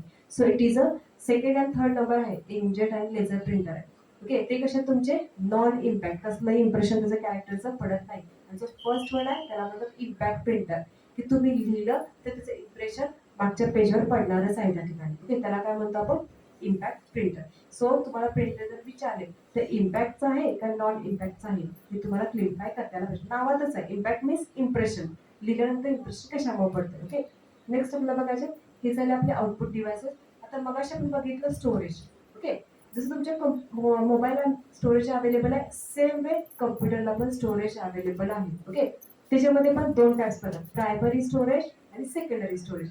आता जे आपण बघतोय हे फक्त प्रायमरी स्टोरेजचं बघतोय. ओके, प्रायमरी स्टोरेज मध्ये आहे बेसिकली दोन टाइप्स पडतात, रॅम आणि रॉम. तुम्ही मोबाईलला पण बघता बघा, रॅम कितीची रॅम आहे, किती रॉम आहे. ओके, ते बघता, नंतर तुम्ही मोबाईल चूज करा. त्यामुळे ही कशी तुमची परमनंट आहे. रॅम तुम्हाला चेंज करता येते का, नाही, तुम्ही चेंज करू शकत नाही. एकदा फिक्स घेतलं 4 GB रॅमचा तुमचा मोबाईल असेल तर 4 GB तुम्हाला अवेलेबल असणार, तुम्ही त्याला एक्सटेंड करू शकत नाही त्या ठिकाणी. सो प्रायमरी मेमरी कशी आहे तुमची, परमनंट आहे, चेंज मला करता येत नाही त्या ठिकाणी. ओके, सो रॅम आणि रॉम अवेलेबल आहे. रॅमचा लॉंग फॉर्म आहे रॅन्डम ऍक्सेस मेमरी, रॉमचा लॉंग फॉर्म आहे रीड ओनली मेमरी. ओके, आता ह्याच्यामध्ये पण कसं आहे, रॅमचे पुन्हा दोन टाइप्स पडतात, डी रॅम आणि S RAM. D stands for dynamic RAM, S stands for static RAM. डायनॅमिकचं मिनिंग काय होतं की चेंज, सारखं चेंज होणार, नेहमी अपडेट करावं लागतंय, रिफ्रेश करावं लागतंय, ते काय असणार आहे, डी रॅम असणार आहे. ओके, सो मोस्टली जे कमर्शियल मध्ये यूज केलं जातं ती कुठली असते, डी रॅम असते. ओके, आणि स्टॅटिक मध्ये काय असणार तुमचं की तुम्हाला ते काय असणार आहे, स्टेबल राहणार आहे, एकदा तुम्ही केलं फिक्सली ते तसंच राहणार आहे, तुम्हाला त्याच्यामध्ये चेंज करता येणार नाही त्या ठिकाणी. ओके, आणि डायनॅमिक मध्ये कसं आहे, कंटिन्युअसली चेंज येतं गरजेचं आहे. फॉर एक्झाम्पल, तुम्ही ऑनलाईन रिझर्वेशन एखादं करत असाल, ते काय होतं बघा, असं आहे का की 100 सीट्स असतील तर 100 सीट ॲट द एंड पर्यंत जातात नाही, एक सीट रिझर्व झाली की लगेच 99 नंबर दाखवणार, पण 2 सीट्स मला पुन्हा रिझर्व झाला 97, तो काय नंबर असतो नंबर तुम्हाला डिस्प्ले लागतो. म्हणजेच काय म्हणते की कंटिन्युअसली अपडेशन करावं लागतं, कंटिन्युअसली अपडेशन होतं कशामध्ये, डायनॅमिक रॅम मध्ये. Okay, so it is name as a dynamic. डायनॅमिकचं मिनिंग काय तर तुमचं रिफ्रेशिंग, कंटिन्युअसली अपडेट होणार. आणि स्टॅटिकचं मिनिंग काय तर तुमचं स्टेबल, ॲज इट इज, जसं ठेवलंय तसंच त्या ठिकाणी राहणार आहे. नेक्स्ट इथं बघितलं रॉमचे पण टाइप्स आहेत, P ROM, EP ROM. P stands for programmable ROM. Programmable म्हणजेच काय, आपण त्या ठिकाणी प्रोग्राम स्वतः करू शकतो. ओके, पुढे ईपी रॉम म्हणजेच काय, इलेक्ट्रिकली प्रोग्रामेबल रॉम. इलेक्ट्रिकली मी प्रोग्राम करू शकते, म्हणजे इलेक्ट्रिकल वेव्हचा यूज करून, इलेक्ट्रिकल सिग्नलचा यूज करून मी त्याच्यामध्ये टायपिंग, रायटिंग, कोडिंग, प्रोग्रामिंग करू शकते. सो ईपी रॉम आहे इलेक्ट्रिकल प्रोग्रामेबल रॉम. आता इलेक्ट्रिकल प्रोग्रामेबल पुन्हा दोन टाइप्स पडतात, that is the EEP ROM, that is electrically erasable programmable ROM. म्हणजे इलेक्ट्रिकली मी जसं लिहू शकते तसं इलेक्ट्रिकली मी इरेज सुद्धा करू शकते. So EE stands for electrically erasable. Okay, आणि लास्ट वन आहे UV erasable. Okay, so UV म्हणजे काय, अल्ट्रा व्हायोलेट. अल्ट्रा व्हायोलेट लाईटचा यूज करून मी डेटा मी इरेज करू शकते. So ultra violet erasable programmable ROM. Okay, हे टाइप्स झाले, हे आपलं झालं प्रायमरी स्टोरेज. तर नेक्स्ट आपल्याला बघायचं it is nothing but a secondary storage. Okay, जे तुम्हाला माहिती आहे, तुम्ही ऐकलं असाल. ओके, जेव्हा दोन टाइप्स आहे बघा, फिक्स्ड आहे आणि दुसरा रिमूवेबल. फिक्स्ड म्हणजे काय, एकदा अटॅच केलं की मला ते चेंज करता येत नाही. रिमूवेबल म्हणजेच काय असतं, तुमचा पेन ड्राईव्ह, पेनड्राईव्ह आपण काढू शकतो, ऍक्सेस करू शकतो, कुठेही तुम्ही घेऊन जाऊ शकता. सो इट इज अ, तुझं काय झालं तुम्ही, येस, हे काय झालं तुमचं, रिमूवेबल झालं, काढू शकते मी. फिक्स्ड मध्ये काय, तुमचा एचडीडी असेल, हार्ड डिस्क असेल, एकदा तुम्ही फिक्स केली आहे, पण चेंज करता येते का, नाही करू शकत. फ्लॉपी डिस्क ड्राईव्ह असेल, चेंज करता येत नाही मला ठिकाणी. सो जे मला चेंज करता येत नाही, जे परमनंटली तुमच्या सीपीयू मध्ये अवेलेबल आहे, त्याला काय म्हणणार आपण, फिक्स्ड. सो सीडी असेल, डीव्हीडी असेल आणि फ्लॉपी असेल आणि तुमचं हार्ड डिस्क असेल, हे तुमचं झालं फिक्स्ड स्टोरेज झालं. ओके, आणि दुसरं जे होतं रिमूवेबल मध्ये पेन ड्राईव्ह, हे तुमचं काय झालं, रिमूवेबल स्टोरेज झालं, रिमूव्ह करून घेऊ शकता तुमचं. नेक्स्ट, आता एक नंबर सिस्टीम आहे, ह्याच्यावरती तुम्हाला क्वेश्चन विचारला जातो. ओके, जसं आपली नॉर्मली लँग्वेज आहे, आपली नंबर सिस्टीम आहे की आपण 1 to 100 हवे तर नंबर यूज करू शकतोय, पॉझिटिव्ह नंबर, निगेटिव्ह नंबर, आपल्या काय सेम कम्प्युटरचे 4 बेसिक लँग्वेज आहेत. ओके, सो याच्यामध्ये येतात तुमची binary, octal, decimal and hexadecimal. Okay, so binary म्हणजे 2, 0 अँड 1. त्यामुळे पहिली जे बघितलं बघा की बायनरी म्हणजे 0 अँड 1 मध्ये फॉर्म मध्ये असणार आहे. सेकंड आहे octal, octal means 8. Okay, next आहे डेसिमल, डेसिमल म्हणजे 10 आणि हेक्साडेसिमल मीन्स 16. ओके, आता त्याच्यापेक्षा आपण पहिल्यांदा बघूया तर निबल बीट्स कशाला म्हणतात. सो 0 किंवा 1, कम्प्युटरला बेसिकली दोन बायनरी लँग्वेजेस कळते. आपण जे बोलतोय समजा की जरी फॉर एक्झाम्पल मला दोन नंबरची ऍडिशन करायची. ओके, 4 + 5 मला करायचं, तर त्याला 4 कळत नाही. ओके, तो काय करतो, 4चं कन्वर्जन तो कशामध्ये करणार आहे, नंबर्स मध्ये करणार आहे, जे बायनरी फॉर्म मध्ये अवेलेबल आहे. कम्प्युटरला ही 0-1च्या फॉर्मॅट मध्येच लँग्वेज इन्स्ट्रक्शन. 5चं कन्वर्जन काय करतो, ते पुन्हा त्यांच्या लँग्वेज मध्ये करणार आहे. सो 0 1 0 1, त्यानंतर तो काय असेल, ऍडिशन असेल तर ऍडिशन काय करतो, प्रेझेंट करायचं काम करतो. सो आपल्या दाखवताना हे दाखवणार आहे, म्हणजे मी घेताना आपण प्रेस केलं 4, कम्प्युटर काय करतो, कन्वर्ट करतो, कशामध्ये घेणार आहे, 0-1च्या फॉर्मॅट मध्ये घेणार आहे. ही लँग्वेज त्याला काय म्हणतो आपण, बायनरी फॉर्म. ओके, 0 आणि 1, अदर दॅन 0-1 कुठलाही डिजिट अवेलेबल नसतो त्याच्यामध्ये. ओके, त्याची ऍडिशन करेल, प्रोसेस करेल आणि पुन्हा मला आउटपुट दाखवताना कसं दाखवणार आहे, आपल्याला जसं ह्युमनला अंडरस्टँड करता येईल त्या लँग्वेजमध्ये तो कन्वर्ट करून दाखवायला लागतं. आणि हे सगळं काम कोण करतं तुमचं सीपीयू करतो. सो ऍक्सेप्ट करणं, प्रोसेस करणं, आउटपुटला डिस्प्ले करणं, हे काम कोणाचं सीपीयूचं काम आहे. ओके, सो जर मी झिरो म्हणलं त्याला म्हणायचं बीट. ओके, सुपर होतं एवढं बीट आहे, एवढं बाईट आहे. सो बीट 0 आणि 1 त्याला म्हणतात बीट. ओके, बीट फॉर्मॅट झाला तुमचा. असे 4 बीट्स एकत्र केले, 1 2 3 4. ओके, 4 बीट एकत्र झाले त्याला काय म्हणतात निबल म्हणतात. ओके, असं आपण काउंट करावं लागतं. सो 4 बीट्स एकत्र केले एक निबल तयार होतो. 8 बीट एकत्र केले की 1 बाईट तयार होतो. ओके, तुम्ही म्हणता बघा की मला 1 KB फक्त ते मला रेंज आहे, मला आपण म्हणतो की ऍक्सेस नाहीये, नेट नाही वाटून, नेट स्लो आहे. ओके, सो काय म्हणतो त्यामध्ये तर तुम्हाला बीट प्रोसेस त्या ठिकाणी कसं असणार आहे की 4 बीट एकत्र केले की 1 निबल मिळतोय. ओके, 8 बीट एकत्र केले की 1 बाईट डेटा तुमचा तयार झालाय. तुम्ही कुठली पण फाईल घ्या बघा, जे खाली त्याचं खाली साईज येते बघा, 4 KB, 8 KB, 10 KB. Okay, so KB म्हणजेच काय, केवढी मेमरी तुम्ही अलोकेट करून ठेवली, केवढ्या साईजची फाईल्स तुम्ही क्रिएट केली, ती कशामध्ये दाखवलं तुमच्या या बीट बाईट रेशोमध्ये. ओके, सो असे 8 बीट एकत्र केले की 1 बाईट तयार होतो. 1024च घ्यायचे बरं का. ओके, आपण काय म्हणतो 1000 झाले की 1 KB किलो तयार होतो. ओके, ह्याच्यामध्ये काय असतं की 1024 पर्यंत तुम्हाला जावं लागतं. सो 1024 बाईट्स तयार झाले की 1 KB तयार होतो, 1 किलो बाईट तयार झाला. असे पुन्हा 1024 किलो बाईट्स एकत्र केले की 1 MB तयार झाला, that is the megabyte. 1024 megabyte एकत्र केले की 1 गिगाबाईट तयार होतो. ओके, आणि 1024 गिगाबाईट एकत्र झाले की काय होतो 1 टेराबाईट तयार होतो. त्याखाली पेंटाबाईट वगैरे अवेलेबल आहेत. ओके, सो तुम्ही म्हणता बघा की दिवसभरात मला 1 GB डेटा मला अवेलेबल आहे, म्हणजेच काय तुम्ही 1024 मेगाबाईट तुम्ही यूज करू शकता, तेवढं तुम्ही डेटा ऍक्सेस करू शकता, तेवढी तुमची कॅपॅसिटी झाली. ओके, सो 5 GB मिळेल डेटा तुम्हाला, 3 GB डेटा तुम्हाला फ्री मिळतोय. हे कशामध्ये तुमच्या साईज झाली त्याची की तुम्हाला किती डेटा तुम्हाला अवेलेबल आहे तो. सो हे तुम्हाला विचारलं जातं. ओके, सो लक्षात ठेवा. नेक्स्ट आपलं बघायचं नंबर सिस्टीम मध्ये. आता मगाशी बघितलं बायनरी मीन्स 2, 0 आणि 1 हे दोनच नंबर घेऊन जो नंबर तयार होतो त्याला काय म्हणणार आहे बायनरी. सो आपण एक्झाम्पल पण दिले बघा, कुठला पण नंबर असेल त्याच्या बेसला 2 लिहिलाय बघा, समोर लिहिलेलं नाहीये, त्या ब्रॅकेटच्या बेसला 2 लिहिलाय means it is a binary number. Next बघितलं बघा ऑक्टल, ऑक्टलचा बेस आहे 8. सो 0 to 7 ह्या नंबरचं कॉम्बिनेशन करून जो काही नंबर तयार होईल तो नंबर कुठला असणार आहे ऑक्टल नंबर असणार आहे. ऑक्टल नंबर मध्ये 8 9 येणार नाही, कारण काय असतं तो ऑक्टल सिस्टीम आहे, तो 0 to 7 पर्यंत असणार आहे. नेक्स्ट आहे तुमचं decimal number system. So decimal means 10. Okay, decade आपण म्हणतो बघा, सो डेसिमल मीन्स 10 असणार आहे. सो 0 to 9 नंबर मध्ये काय असणार तुमची डेसिमल नंबर सिस्टीम असेल, जी आता आपण यूज करतो. आपण कुठली नंबर सिस्टीम यूज करतो डेसिमल नंबर सिस्टीम.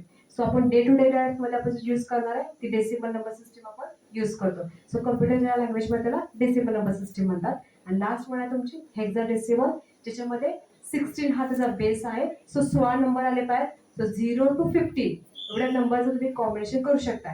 प्रत्येक नंबर किती अवेलेबल आहे, बेसिक नंबर 0 to 9 आहे.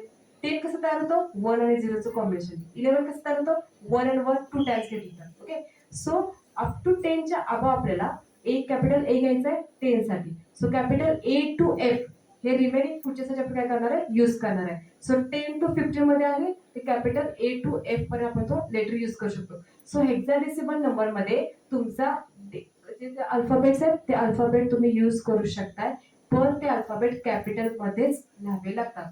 स्मॉल मध्ये लिहिलं तर तो नंबर कन्सिडर केला जात नाही. Okay, so capital A to F पर्यंतच लिहावे लागतात त्या ठिकाणी. ही झाली तुमची बेसिक नंबर सिस्टीम. तर नेक्स्ट आहे नेटवर्किंग. आता बऱ्यापैकी नेटवर्किंग म्हणजे काय माहित असेल. आता एक सिंगल कम्प्युटर बघितला त्याला आपण नेटवर्क म्हणू शकत नाही. कधी नेटवर्किंग म्हणतो ज्या वेळेला एकापेक्षा जास्त कम्प्युटर्स एकमेकांना कनेक्ट केले जातात आणि त्यानंतर इन्फॉर्मेशन तुमची शेअर होती, त्याच आपण त्याला म्हणतो नेटवर्क फॉर्म झालं किंवा नेटवर्क आपण क्रिएट केलं. फॉर एक्झाम्पल तुम्ही व्हॉट्सअपवर चॅटिंग करता. Okay, so it is digital network. Yes, हे पण नेटवर्क झालं ना. असं आहे का समजा माझा मोबाईल बंद आहे, तुम्ही मला एखादा मेसेज पाठवला, मला मिळणार आहे का नाही मिळू शकत. ज्या वेळेला दोन्हीकडचे सेंडर आणि रिसिव्हर दोन्ही ऑन असतील त्याच वेळेला तुम्हाला इन्फॉर्मेशन शेअर होऊ शकते. सो तुमचा दोन्हीचे मोबाईल कनेक्टेड असले पाहिजेत आणि त्याच्यावर तुम्हाला इन्फॉर्मेशन शेअर करता यायला पाहिजे. सो नेटवर्किंग मध्ये काय असतं की एकापेक्षा जास्त कम्प्युटर्स एकमेकांना कनेक्ट करणार आणि त्यापासून तुम्ही इन्फॉर्मेशन शेअर करताय किंवा इन्फॉर्मेशन एक्सचेंज करताय. याला आपण काय म्हणतो, नेटवर्क म्हणतो. सो नेटवर्कचे टाइप्स आहेत. The first one is a land. Land stands for local area network. Okay, so त्याचा डायमीटर किती आहे, 1 किलोमीटर पर्यंत तुम्ही लँड एस्टॅब्लिश करू शकता. ओके, सो लँडचा एरिया आहे 1 किलोमीटर विदिन अ बिल्डिंग. एखाद्या कॅम्पसमध्ये, फॉर एक्झाम्पल आपल्या कॉलेजमध्ये काय लँड यूज करतो आपण. ओके, सो ही काय झालं, एरिया काय झाला, लिमिटेड एरिया आहे, 1 किलोमीटर पर्यंत तुम्ही करू शकता. त्याला आपण म्हणतो LAN, that is a local area network. Second आहे वॅन. वॅन मीन्स वाईड एरिया नेटवर्क. जर तुम्हाला 2 कंट्री जॉईन करायच्या असतील, जर तुम्हाला 2 कॉन्टिनेंट जॉईन करायचे असतील, त्याला काय यूज केला जातो, वॅन यूज केला जातो. ओके, सो इंटरनेटच्या थ्रू तुम्ही जॉईन करता. नेक्स्ट आहे man. Man stand for metropolitan area network. जर तुम्हाला 2 सिटी जॉईन करायच्या असतील, म्हणजे मला कराड आणि सातारा हे मला जॉईन करायचं आहे, मला इन्फॉर्मेशन शेअर करायची असेल, त्यावेळेला काय असणार आहे, मॅन यूज करावं लागतं. That is the metropolitan area network. Okay, next आहे त्याच्यामध्ये, नेक्स्ट बघितलंय W LAN. W stand for wireless. Okay, so तुम्हाला एरिया दिला बघा, वायफाय अवेलेबल करून दिले. सो वायफाय काय झालं तुमचं, वायरलेस लॅन झालं. त्या ठिकाणी कुठलाही केबल नाहीये, काही नाही, तुम्ही डायरेक्टली तुम्ही करू शकता, यूज करू शकता. सो वायरलेस लॅन म्हणजे काय, एरिया तुमचा 1 किलोमीटर मध्येच असणार आहे, फक्त डायरेक्टली कुठल्याही केबलला कनेक्ट नाहीये. डायरेक्टली तो काय करतो, तुम्हाला वायफायच्या तुम्हाला इन्फॉर्मेशन प्रोव्हाइड करेल. नेक्स्ट आहे कॅन. कॅन म्हणजे काय, कॅम्पस एरिया नेटवर्क. प्रत्येक ठिकाणी काय असणार आहे, युज करतात असं काय नाही, मोस्टली हे अमेरिकेत ऑस्ट्रेलियामध्ये युज करतात कॅन. ते काय असतात की त्यांच्या प्रत्येकाच्या आपापल्या कंपनीज असतात, आपापल्या सेक्टर पुरतं ते कॅन वगैरे युज करतात त्या ठिकाणी. नेक्स्ट आहे बघा San, that is a storage area network. Pan आहे पर्सनल एरिया नेटवर्क. तुमचा मोबाईल हे काय कशाच्या येतं, पॅनच्या. तुम्ही तुमचा हॉटस्पॉट अवेलेबल आहे तुमच्याकडे, ओके, नेट अवेलेबल आहे, so it is considered into the category of PAN, that is a personal area network. And last one is a VPN, that is the virtual private network. Okay, so cloud computing ह्या सारे concept कशामध्ये येतात, VPN मध्ये येतात त्या ठिकाणी.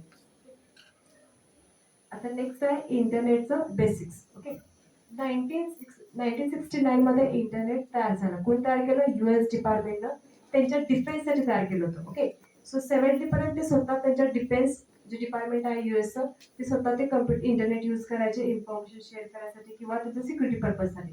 नंतर त्यांनी 81 पासून काय केलं, वर्ल्ड वाईड वेब आपण आता बघतो. सो वर्ल्ड वाईड वेब, पहिल्यांदा त्याचं नाव काय होतं, इंटरनेट, आता नाव काय झालं, world wide web. Okay, so त्यापासून 1981 पासून ते कमर्शियल त्यांनी ते विकले. ओके, कमर्शियल तुम्ही कोणीही ते ऍक्सेस करू शकता. सो ISP म्हणजे इंटरनेट सर्व्हिस प्रोव्हायडर असतात, ते त्यांच्याकडे पैसे देतात, काय त्यांचे टर्म्स असतील, कंडिशन असतील त्या घ्यायच्या आणि तुम्हाला इंटरनेटची सेवा पुरवायची. काम कसं ISPच असतं.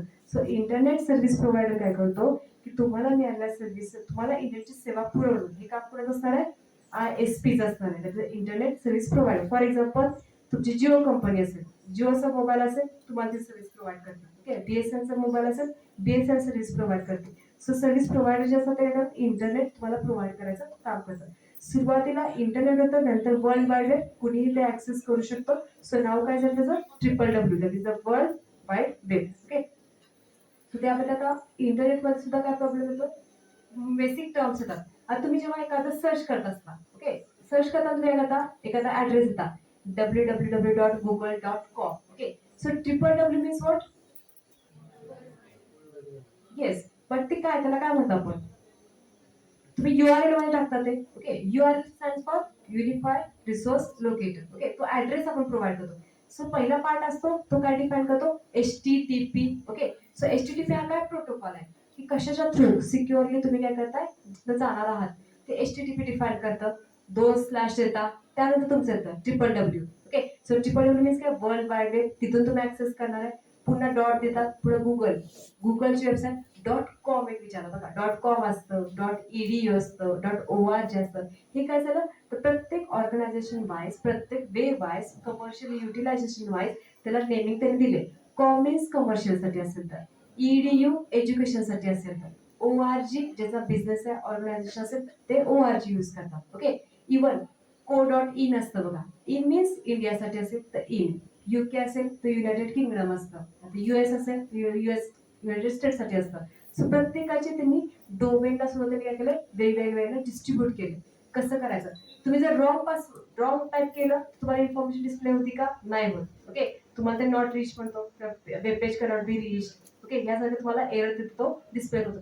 जोपर्यंत तुम्ही राईट ऍड्रेस प्रोव्हाइड करत नाही कशामध्ये URL मध्ये, युनिफाईड रिसोर्स लोकेटर मध्ये, तोपर्यंत तुम्हाला राईट इन्फॉर्मेशन राईट पेज तो डिस्प्ले करत नाही. ऍक्च्युली तुम्ही हे सगळं यूज करता, तुम्ही ब्राउझर पण वापरता, बरोबर आहे. कुठला ब्राउझर यूज करता?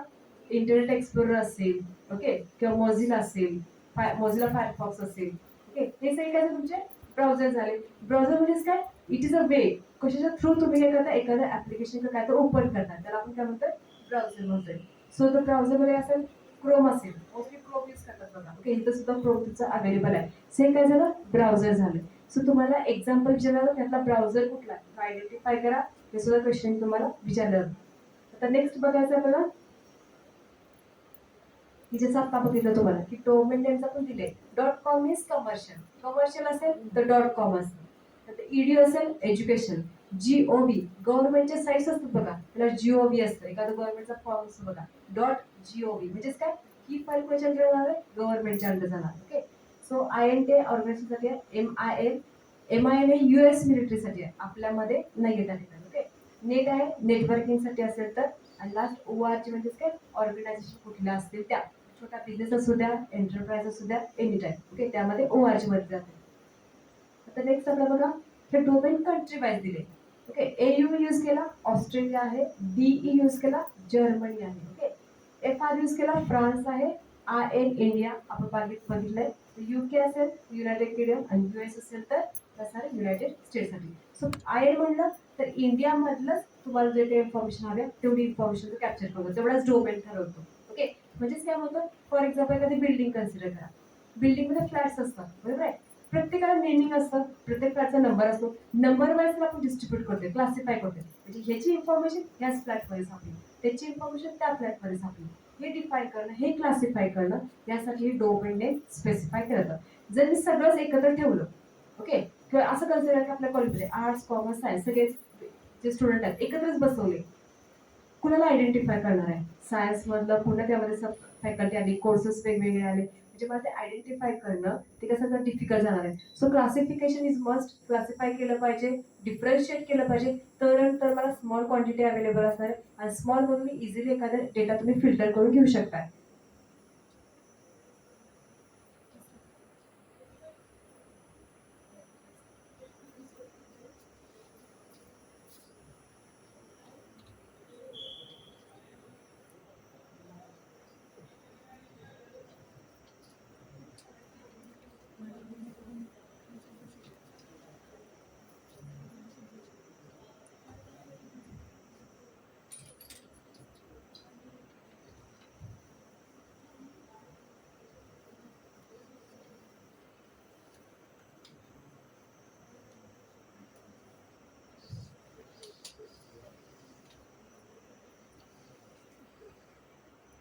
URL टाकतात. HTTP असेल, HTTP कोलन डबल स्लॅश, ते मग तुमचा जो काय ऍड्रेस असेल तो ऍड्रेस. HTTP चं meaning काय होतं? Hyper text transfer protocol. Protocol काय करतं की रूल्स डिफाईन करायचं काम करतं. कशा वेळेला असलं पाहिजे, कशा वेळेला लोक आहे, कुठल्या वेळेला त्यांना इंटरॅक्ट केलं पाहिजे, ट्रान्झॅक्ट केलं पाहिजे, हे डिफाईन करून करणार आहे HTTP. अजून एक येतं बघा, HTTPS. S stands for secure, ज्याला जास्त सिक्युरिटी आहे. कुठला असणार आहे एस. तर ही सगळी आपली इन्फॉर्मेशन नेटवरनं काढतोय, ओके. ते कुठे स्टोअर करून ठेवल्या, त्यातली इन्फॉर्मेशन काढून देणार, कुठलाही प्रॉब्लेम्स क्रिएट होऊ नये, आपली अनवॉन्टेड डेटा ऍक्सेसफुली करू नये, आपल्या डेटाला सिक्युरिटी प्रोव्हाइड केली जाईल.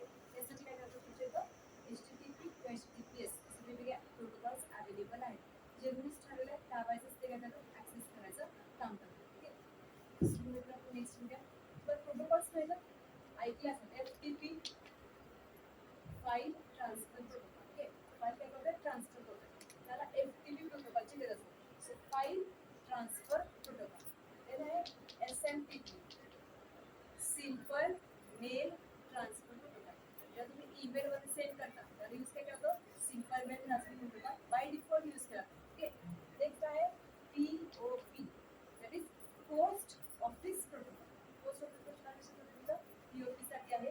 सो ह्या वेगवेगळ्या टाईपचे प्रोटोकॉल्स आहेत जे आपण काय करतो यूज करतो. याच्यानंतर म्हणजे email.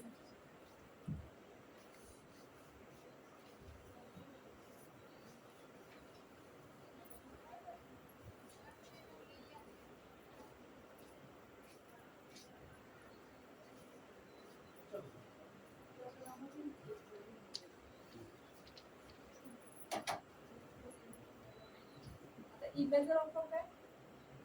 Electronic mail. Okay, so electronic mail म्हणजे काय म्हणतो आपण की तुम्ही इलेक्ट्रिकली काय करता, तुम्ही इन्फॉर्मेशन ट्रान्सफर करता, मेल करू शकताय. Okay, so email stands for electronic mail असणार आहे. त्याच्यामध्ये दोन पार्टी काय असणार आहे, एक सेंडर असणार आहे आणि एक काय असणार तुमचा रिसिव्हर असणार आहे. सेंडर तुम्हाला ईमेल सेंड करणार. आपण ईमेल सेंड करताना बेसिक काय येतं बघा, टू. ओके, त्यानंतर तुमचा फ्रॉम सब्जेक्ट जो असेल तो सब्जेक्ट इव्हेंट सीसी आणि बीसीसी. ओके, आता ह्याच्यामध्ये तुम्हाला सीसी आणि बीसीसी याच्यावर तुम्हाला क्वेश्चन विचारला गेलाय. ओके, टू मध्ये काय करतो, ज्याला मला मेल पाठवायचा तो कशामध्ये असणार आहे, टू मध्ये असणार आहे. सीसी मीन्स काय होतं, कार्बन कॉपी. सेम मला एखादं सेमच मेल मला दुसऱ्या एखादं कुठल्याला करायचं असेल तर मी काय करणार, सीसी मध्ये ऍड्रेस डिफाईन करणार आहे. आणि बीसीसी म्हणजे काय, ब्लाइंड कार्बन कॉपी. ओके, ब्लाइंडचं मिनिंग काय होतं की जेव्हा मी बीसीसी मध्ये एखाद्याचा ऍड्रेस देते तेव्हा ते दुसऱ्या कुणालाही लक्षात येत नाही की तो नक्की कुणाला पाठवला येतो. सो मग ज्या वेळेला रेसिपियंटला मला हाईड करायचं असतं त्याला यूज काय करणार आहे, बीसीसी यूज करणार. So blind carbon copy. CC मध्ये तुम्ही कुणालाही दिलं तरी ती सगळेजण ओपन बघू शकतात. की समजा फॉर एक्झाम्पल मी 4 जणांना देत असेल, दोघांना मी 2 मध्ये दिले, दोघांना मी सीसी मध्ये दिले. ओके, सो चौघजणही चौघांचे मेल बघू शकतात की कुणाला कुठला हा मेल, सेम मेल मी अजून कुणाला सेंड केला तो. पण जर मी बीसीसी मध्ये एखाद्याचं नाव लिहिलं असेल, त्याला तो जर मी मेल सेंड केला असेल तर त्याचं नेम दुसऱ्या कुणालाही दिसू शकत नाही. So it is nothing but it is a blind carbon copy. So BCC वेगळा आहे, सीसी वेगळा आहे. सो बीसीसी वर तुम्हाला क्वेश्चन विचारला गेलाय. Okay, so blind carbon copy म्हणजे काय, ब्लाइंड म्हणजे काय, न दिसणे. कुणाला पाठवलंय तर रिसिपियंटची इन्फॉर्मेशन तर हाईड केली जाते, इन्फॉर्मेशन जी सिक्युअर केली जाणार आहे ती इन्फॉर्मेशन दुसरं कोणीही ऍक्सेस करू शकत नाहीये. ओके, आता नेक्स्ट बघायचं इंटरनेट, इंट्रानेट आणि एक्स्ट्रानेट. ओके, इंटरनेट तुम्हाला माहिती आहे आपण जे नेहमी यूज करतो इंटरनेट आहे. इंटरनेट म्हणजे काय असणार आहे, within specific area. Okay, within industry. For example मी जर एखाद्या कंपनीमध्ये वर्क करतेय, कंपनीचा फॉर एक्झाम्पल टीसीएस असेल, इन्फोसिस असेल, तिथे वर्क काही लोकांसाठी काय असतं की त्यांचा ईमेल आयडीच मला यूज करावा लागतो. आपला ईमेल आयडी, पर्सनल आयडीचा मला यूज करून चालत नाहीये. सो त्यांच्या एरियामध्ये काय असतं की त्याने फायरवॉल बसवलेले असतात की जे काय करतात, जरी मी माझा ईमेल आयडी ओपन केला, जरी मी कधी इन्फॉर्मेशन जर बाहेर सेंड करत असेल तरी ती इन्फॉर्मेशन बाहेर सेंड केली जाणार नाही. म्हणजे इन्फॉर्मेशन सिक्युरिटी देण्यासाठी तुम्हाला वेगवेगळे टेक्निक यूज करावे लागते. सो इथे इंटरनेट म्हणजे काय असणार, विदिन अ कॅम्पस मध्ये तुम्ही काय असेल तर शेअरिंग तुम्ही करू शकता. आणि एक्स्ट्रानेट म्हणजे काय असणार, आउटसाइड तुम्हाला अवेलेबल आहे. ओके, पण विदिन काय असणार, फक्त तुम्ही बिल्डिंग फॉर एक्झाम्पल ठराविक एरिया असेल तर एरियाला बिल्डिंग फक्त तुम्ही चेंज करू शकता, पर्टिक्युलर पूर्ण एरिया तुम्ही चेंज करू शकत नाहीये. त्याला काय म्हणतो आपण, एक्स्ट्रानेट. ओके, सो इंटरनेट असेल हे मोस्टली कंपनी जे असतात ते कंपनीज इंटरनेट यूज करतात. आणि एक्स्ट्रानेट म्हणजे काय असेल, दोन ऑर्गनायझेशन मध्ये पण डेटा एक्सचेंज करायचा असेल त्याला यूज काय करणार आहे, आपण एक्स्ट्रानेट यूज करणार आहे. So intra means internal, extra means बाहेरचं, बाहेरून एक्सटर्नली ऍड झालेलं. ओके, सो या दोन टाइप्स झाले. नेक्स्ट आहे बघा, वेगवेगळे सिक्युरिटी थ्रेट्स आहेत. Okay, so DOS that is the Daniel of service attack. वेगवेगळे होणारे अटॅक, तुम्हाला व्हायरस माहित आहे, बॉम्ब्स माहित आहे, ट्रायजन हॉर्स, मालवेअर, स्पायवेअर, असे वेगवेगळे थ्रेट्स आहेत ज्याच्यामुळे सिस्टीमला हार्म होऊ शकते, सिस्टीम डॅमेज होऊ शकते. ओके, ते कशाच्या अंडर येतात, तुमच्या थ्रेट्सच्या. ओके, सो आता ह्याच्यामध्ये फर्स्ट आहे DOS that is a Daniel of service attack. Okay, mostly हा अटॅक कशा होतो, तो वेबसाईट वरती होतो. समजा तुम्ही वेबसाईट वरून एखादी तुम्ही पेमेंट करत असाल किंवा तुम्ही एखादी इन्फॉर्मेशन तुम्ही सेंड करत असाल, शेअर करत असाल, तर जिथे तुमचे वेबसाईट्स अवेलेबल आहेत त्या ठिकाणी DOS चा अटॅक जास्त होतो. ओके, त्याच्यामध्ये काय होतं नॉर्मली की एखादं काहीतरी एखादा ऑपरेशन क्रिएट करायचं, एखादा हार्म प्रोव्हाइड करायचा आणि पुन्हा त्या गोष्टीसाठी डिनाय करायचं. So Daniel of service attack त्याला म्हणलं जातं. ती गोष्ट करायचं, इंटरप्ट करायचं. सो इंट्रोड्यूट असतं, तो काय करतो की त्या सिस्टीमला हार्म पोहोचवायचं काम करतो, सिस्टीम ब्रेक करायची, सिस्टीम स्लो डाऊन करायचं.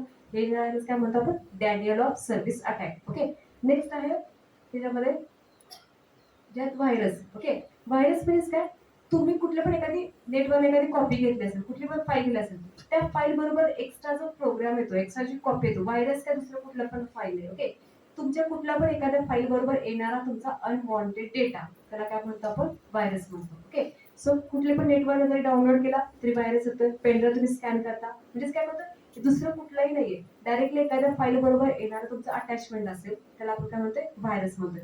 व्हायरस सिस्टम जास्त डॅमेज करत नाही. तुम्ही अँटीव्हायरस असेल तुमच्याकडे तर इझिली तुम्हाला रिकवर करता येतो. ओके, नेक्स्ट ह्याच्यामध्ये बॉम्ब्स. ओके, सो वॉर्म काय करतो की तुमचा ठराविक डेटा रिप्लिकेट करायचं काम करतो, double double double.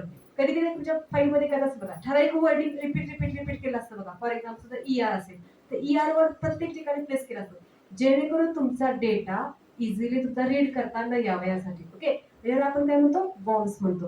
So warm काय करतो, सिमिलर डेटा किंवा ठराविक इन्फॉर्मेशन रिप्लिकेट करतो, डबल डबल डबल ठराविक ठिकाणी तो रिप्लेस करत जातो. त्यामुळे मेन इन्फॉर्मेशन ओरिजिनल डेटा आपल्याला इझिली फाइंड आउट करता येत नाही. तो त्या टाईपचा एक अटॅक असतो. व्हायरस आपल्याला इझिली, अँटीव्हायरस आपल्याला इझिली ब्रेक करता येतो, पण वॉर्म्सचा आपल्याला काय करायला लागतं, त्या ठिकाणी सुद्धा अँटीव्हायरसची गरज असते. ओके, नेक्स्ट त्याच्यामध्ये ट्रॅन्जन हॉर्स. ओके, ट्रॅन्जन हॉर्स हा मोस्टली रिमोट लोकेशनवरच ऑपरेट केला जातो. ओके, म्हणजेच काय करतोय मी 2 PC, रिमोटचा यूज काय असतो की लांबच्या डिस्टन्स मी तो पर्टिक्युलर मशीन मी ऑपरेट करू शकते. सो रिमोट लोकेशन म्हणजे काय असणार आहे, जरी तुमचे मशीन लांब असेल, अंतर जरी जास्त असेल, डिस्टन्स जरी जास्त असेल, तरी तो इझिली त्यावर तो अटॅक करू शकतो. So it is not as a Trojan horse. Okay, so Trojan horse mostly remote लोकेशनवर तुमचा काय असतो अटॅक केलेला असतो. ओके, नेक्स्ट त्याच्यामध्ये मालवेअर. ओके, सो मालवेअर म्हणजे काय, मॅलिशियस प्रोग्राम किंवा जे तुमच्या सिस्टीमला हार्ड होणारा एखादा कोड असेल, प्रोग्रामिंग असेल, तो प्रोग्राम सेंड करणं, ती फाईल एखादी पाठवून देणं. ओके, डॅमेज करणं सिस्टीमला, ह्याला म्हणतात मालवेअर. ओके, लास्ट वन आहे त्याच्यामध्ये आता कन्सेप्ट आपल्याला बघायचं. ओके, ई कॉमर्स माहिती आहे तुम्हाला, E stand for electronic commerce. Traditional way मध्ये कसं होतं, जे काय तुम्ही बाईंग अँड सेलिंग करता, आपण काय करतो, पर्टिक्युलर शॉपमध्ये जायचं, त्यांना सांगायचं तुम्हाला काय हवं आहे, नंतर ते तुम्हाला प्रोव्हाइड करणार, आपण सर्च करणार, त्यातलं एखादं कुठलं तरी सिलेक्ट करणार, मग आपण पेमेंट करणार आणि तो पर्टिक्युलर आपलं ट्रान्झॅक्शन कम्प्लीट होणार. ई कॉमर्स तुम्ही काय करता, वेबसाईट ओपन करता, ओके, प्रोडक्ट सर्च करता, प्रोडक्ट तुम्ही काय करता, ऑर्डर प्लेस करता, पेमेंट करता. पेमेंटचे पण मोड आहे त्याच्यामध्ये अवेलेबल. ओके, सो पेमेंट करता, तुमची ऑर्डर देतात आणि ऑर्डर तुम्हाला डिलिव्हर केली जाते. सो जे काय आपण ट्रॅडिशनल वे मध्ये ज्यातून मॅन टू मॅन होते, ते कमी होऊन काय झालं तुमचं, थ्रू इलेक्ट्रिकल मीडिया, इंटरनेटचा यूज करून, वेगवेगळ्या मशीनचा इक्विपमेंटचा यूज करून सेम ट्रान्झॅक्शन, सेम गोष्ट तुम्ही काय करताय, घरी बसल्या करू शकताय, कधी करू शकताय. शॉपमध्ये तसं आहे का, ठराविक 6 नंतर तुमचं शॉप बंद झालं, ओके, एका दिवशी हॉलिडेज असतो त्याला बंद असतं, तर तुम्हाला 24/7 आवर्स तुम्हाला ते काय पूर्ण तुम्हाला ते शॉपिंग अवेलेबल आहे.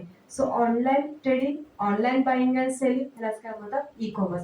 ई कॉमर्स तुम्ही ऑनलाईन बिझनेस करू शकताय. ओके, बाईंग अँड सेलिंग करू शकताय, ॲज वेल एज तुम्ही वेगवेगळ्या सर्व्हिसेस प्रोव्हाइड होतात तुम्हाला.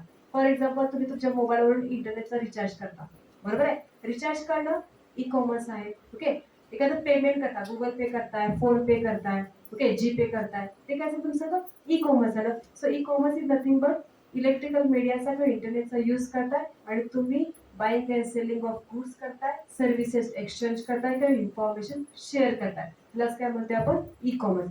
ई कॉमर्सला जास्त यूज का करायला लागले, तर आपला बिझनेस पहिला कसा होता, ठराविक एरिया पुरता होता. आता बिझनेस कसं आहे तुमचे ग्लोबली स्प्रेड व्हायला लागले, मार्केट व्हॅल्यू वाढली पाहिजे आपली, जास्तीत जास्त कस्टमर अट्रॅक्ट झाले पाहिजेत, बाहेरचे फॉरेन कंट्री सुद्धा आपल्याकडे इन्व्हॉल्व झाली पाहिजे, त्याच्यासाठी आपल्याला होत आहे बिझनेस व्हॅल्यू वाढवते. सो तुम्हाला ई कॉमर्सची गरज आहे. सो ई कॉमर्स लक्षात आलं, buying and selling of goods and services over and internet. इंटरनेटचा यूज करून आपण इन्फॉर्मेशन शेअर करतोय, इन्फॉर्मेशन एक्सचेंज करतोय किंवा बाईंग अँड सेलिंग करायचं काम करतोय. ओके, नेक्स्ट आहे EDI, that is electronic data interchange. तुम्ही डेटा इलेक्ट्रिकली चेंज करताय, म्हणजे तुम्ही व्हॉट्सअपवर मेसेज करताय, इज इट ते पण EDI. ओके, ते पण काय झालं, EDI झालं. ओके, सो ते झालं EDI टेक्निक झालं. नेक्स्ट आहे क्रिप्टोग्राफी. ओके, सो क्रिप्टोग्राफी वरती क्वेश्चन विचारलेला होता. ओके, एन्क्रिप्शन वरती क्वेश्चन आहे. Cryptography nothing but it is a conversion of plain text to cipher text. Okay, again cipher text to plain text. आता ह्याच्यामध्ये काय होतं बघा, हे मोस्टली ज्या ठिकाणी सिक्युअर डेटा असतो, म्हणजे फॉर एक्झाम्पल बँक असेल, ओके, आपले मिलिटरी ऍप्लिकेशन्स असतील, रॉकेट लॉन्चिंग असेल, स्पेस लॉन्चिंग असेल, ज्या ठिकाणी माझा डेटा मला सिक्युअर ठेवणं मस्ट आहे, गरजेचं आहे, एखादी गव्हर्नमेंट एजन्सी असेल, त्या ठिकाणी काय एन्क्रिप्शन टेक्निक यूज केली जाते. ओके, म्हणजे समजा मी एखादा मेसेज पास करतेय, तर सेंडर कडून मेसेज जाताना तो कसा असणार आहे, ओरिजिनल फॉर्म मध्ये असणार आहे, त्याला कन्वर्ट केलं जातं तुमच्या सायफर टेक्स्ट मध्ये, म्हणजे टेक्स्ट चेंज करणार आणि अनरिडेबल फॉर्म मध्ये त्याला कन्वर्ट करतात. मग सिम्बॉलिक फॉर्म असेल, काहीतरी एंटर केलं जाईल, वेगवेगळे सिम्बॉल्स ऍड केले जातात त्या ठिकाणी, जेणेकरून जरी तो मेसेज मिडलला कोणी जरी हॅक करून घेतला तरी त्याला तो रीड करता यायला नाही पाहिजे. ते कोणी रीड करू शकतं, सेंडर आणि रिसिव्हर. ही दोघं जे असतात तो मेसेज तो रीड करू शकतात. सो त्याच्यामध्ये एन्क्रिप्शन म्हणजे काय, प्लेन टेक्स्टचं कन्वर्जन सायफर टेक्स्ट मध्ये करतो. म्हणजे ओरिजिनल मेसेज काय करतोय, चेंज करून तो नवीन जो मेसेज तयार होतो त्याला म्हणतो सायफर टेक्स्ट. आणि सेकंड आहे बघा डिक्रिप्शन. डिक्रिप्शन काय, चेंज केलेला मेसेज पुन्हा ओरिजिनल फॉर्म मध्ये मिळवणं. So conversion of cipher text into plain text, ह्याला काय म्हणतो आपण, डिक्रिप्शन. आणि ह्या एन्क्रिप्शन आणि डिक्रिप्शन प्रोसेसला म्हणतात cryptography. Okay, so encrypted data आणि डिक्रिप्टेड डेटा ह्याला काय म्हणणार आहे, क्रिप्टोग्राफी म्हणणार आहे. नेक्स्ट आहे फायरवॉल. ओके, फायरवॉलचं नावच ऐकले, फायरवॉल. ओके, फायरवॉलचं मिनिंग काय होतं, जसं आपल्या घराला भिंत असतं ते कंपाऊंड असतं, ते काय करतं की बाहेरच्या येणाऱ्या गोष्टीला प्रोटेक्ट करायचं काम करतं. जोपर्यंत बाहेरची व्यक्ती गेट मधून एंटर करत नाही तोपर्यंत घरामध्ये एंट्री असते का, नो. ओके, सो त्याचे काम असतं फायरवॉलचं. तुमच्या सिस्टीम मध्ये किंवा तुमच्या नेटमध्ये बाहेरून येणाऱ्या जर समजा काहीतरी अनवॉन्टेड डेटा असेल किंवा काहीतरी व्हायरसेस असतील, एखादा थ्रेट्स असेल, तर त्याला तिथंच मध्ये स्टॉप करणं, त्याला आतमध्ये एंट्री करून न देणं, हे काम करत असतं फायरवॉलचं. सो आलेले मेसेज चेक करणं, जर मेसेज चांगला असेल किंवा जो कुठल्या सिस्टीमला हार्म पोहोचवत नसेल तरच त्याला सिस्टीम मध्ये एंटर करणं. तुम्ही बघा, समजा एखादा पीसीला अँटीव्हायरस असेल आणि आपण पेनड्राईव्ह लावला की पर्यंत तो स्कॅन करतो ऑटोमॅटिकली. म्हणजेच काय करतो, तो फायरवॉल अप्लाय करतो, म्हणजे सिक्युअर आहे का तो चेक करतो. जर असेल, जर एखादी फाईल करत असेल तर लगेच नंबर दाखवतो, स्कॅनिंग 10 फाईल स्कॅन केले, किती डॅमेज झाल्या, किती काय असला. स्कॅनिंग कम्प्लीट झालं त्यानंतरच तो तुमचा पेनड्राईव्ह ओपन केला जातो. म्हणजेच काय झालं, तर सिक्युरिटी टेक्निक्स आहेत त्या ठिकाणी. नेक्स्ट आहे मॉडेम. मॉडेम मीन्स काय करतो, मॉड्युलेशन अँड डिमॉड्युलेशन, हे दोन वर्डिंग ऐकलं असाल. Okay, AC to DC convert करणं किंवा डीसी टू एसी कन्वर्ट करणं, ह्याला काय म्हणतो, मॉड्युलेशन म्हणतो. नेक्स्ट आहे सेंडर. मीन्स काय, जो इन्फॉर्मेशन सेंड करतो तो कोण असणार आहे, सेंडर. रिसिव्हर कोण असणार आहे, जो इन्फॉर्मेशन रिसीव्ह करतो तो कोण असणार आहे, रिसिव्हर. सो सेंडर रिसिव्हर हे कुठल्या पण कम्युनिकेशनचे दोन मेन पार्ट्स आहेत. विदाउट सेंडर विदाउट रिसिव्हर का रिसिपियंट तो तुमचा मेसेज कम्प्लीट होऊ शकत नाही, कम्युनिकेशन कम्प्लीट होऊ शकत नाही. सो सेंडर रिसिव्हर हे तुमचे कम्युनिकेशनचे दोन बेसिक पोल आपण म्हणू शकतो. ओके, नेक्स्ट ईमेल आत्ताच आपण बघितलं, to form subject CC BC. So CC stands for carbon copy, BCC stands for blind carbon copy. Carbon copy मध्ये तुम्ही किती पण मेसेज द्या, सगळीजण बघू शकतात कुणाला पाठवलाय कुणाला नाही. पण ब्लँड मध्ये काय असणार, ब्लँड मध्ये जर एखाद्याचं नाव दिलं, एखाद्याचा ऍड्रेस मध्ये जर मी दिला तर तो ऍड्रेस बाकीचे कोणीही बघू शकत नाहीये. ओके, सो ते आपण ते हाईड करून ठेवू शकतो. नेक्स्ट आहे, हे मग अशा आपण प्रोटोकॉल्स बघितले जे काय करतात मेल ट्रान्सफरसाठी यूज केला जातो. Next audio conferencing. जसं पहिल्यांदा सांगितलं, ऑडिओ बेस काय, जर आपण फोनवर बोलत असेल ते कुठलं झालं, ऑडिओ झालं. ओके, व्हिडिओ मीन्स काय म्हणणार आहे, फेस टू फेस बोलते. फॉर एक्झाम्पल मी झूम वरनं बोलत असेल, ओके, झूम मीटिंग अरेंज केली असेल, ते काय झालं तुमचं व्हिडिओ कॉन्फरन्सिंग झालं.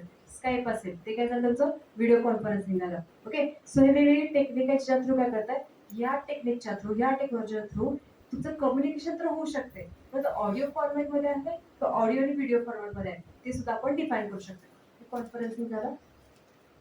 हे आता वेगवेगळे पॉप्युलर व्हिडिओ कॉन्फरन्स सॉफ्टवेअर आहेत जे आपण मोस्टली तुम्हाला झूम ते गुगल मीट आहे अजून अवेलेबल. सो हे सगळे वेगवेगळे प्रत्येकाची रेंज वाईज कपॅसिटी वाईज करत यूज केला जातो.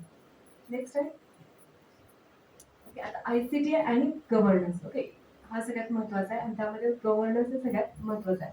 So governance stands for E governance, म्हणजे electronic governance. Governance means government related. Okay, so ह्याच्यामध्ये इन्व्हॉल्वमेंट कोण असणार आहे, गव्हर्नमेंटचे असणार आहे. आता यामध्ये 4 टाइप्स बघितलेत बघा, की G2G असेल म्हणजे गव्हर्नमेंट टू गव्हर्नमेंट आहे.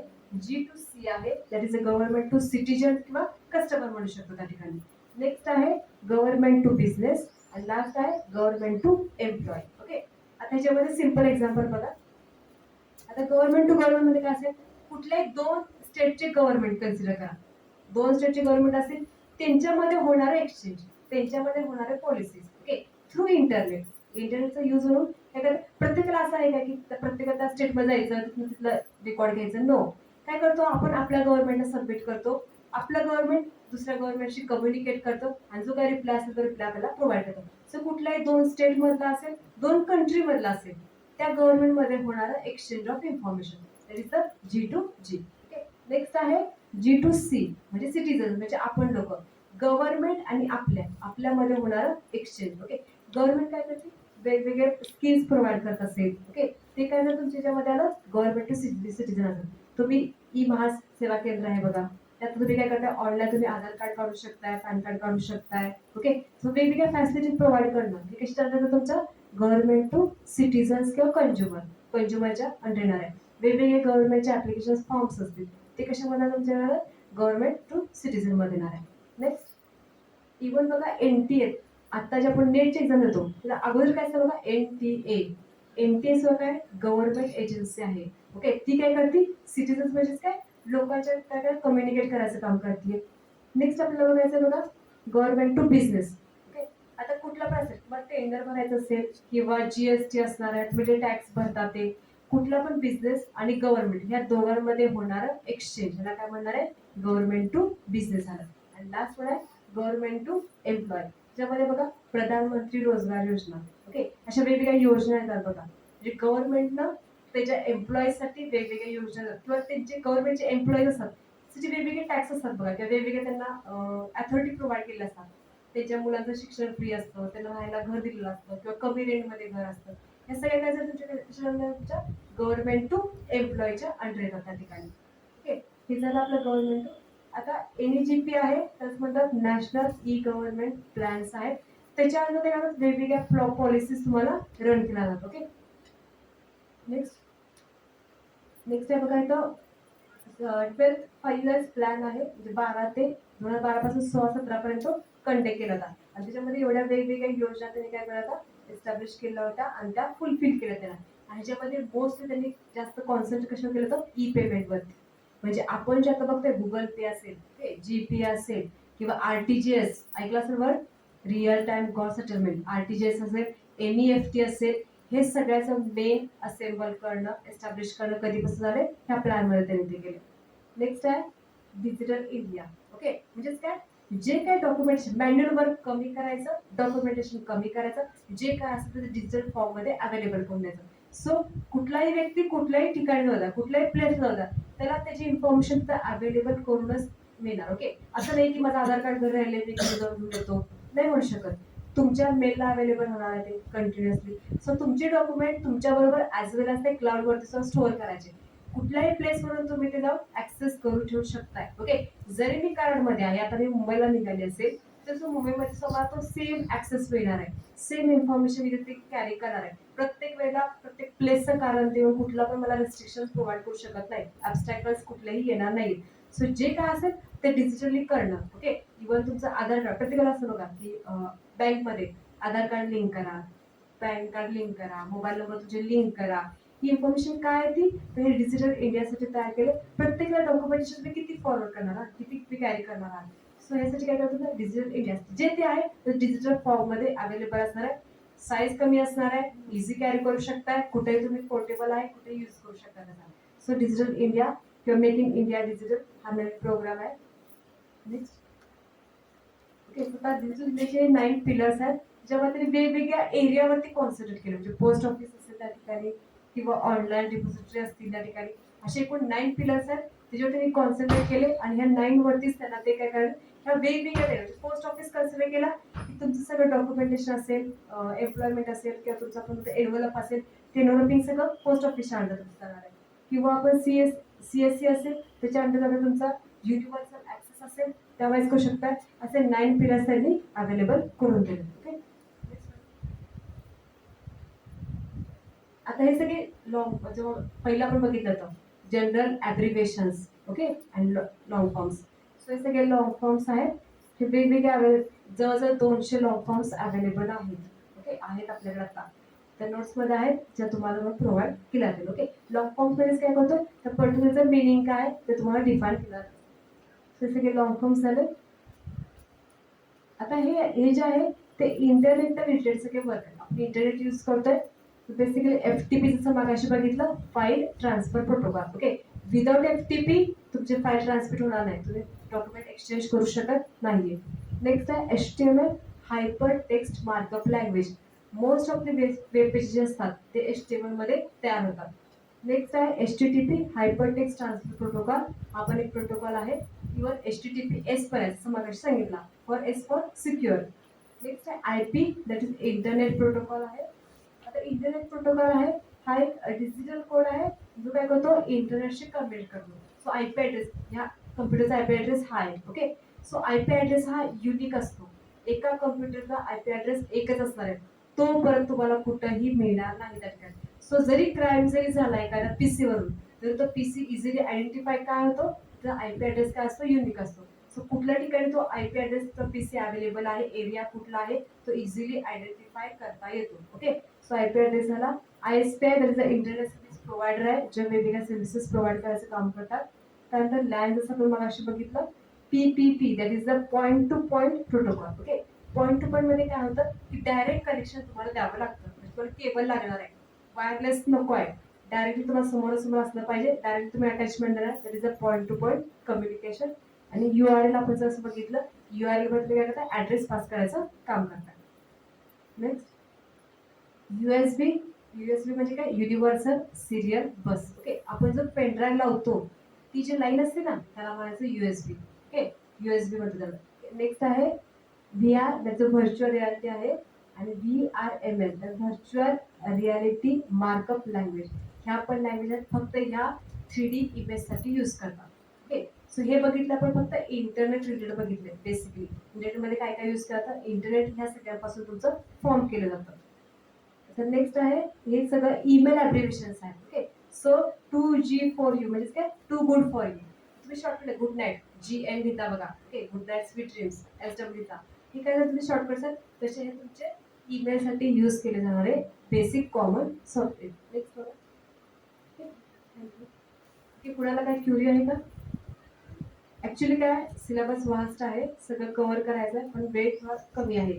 तुम्हाला नोट्स वगैरे प्रोव्हाइड करायचे. कुणाला काय क्युरी असेल, शंका असेल तर विचारा.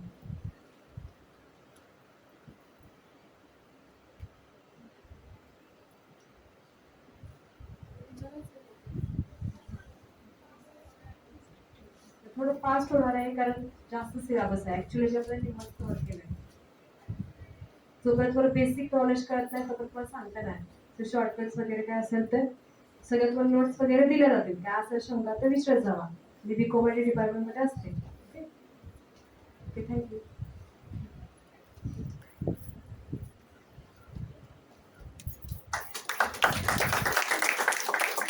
कोण बोलणार आहेत का? बोलणार आहे का कोण?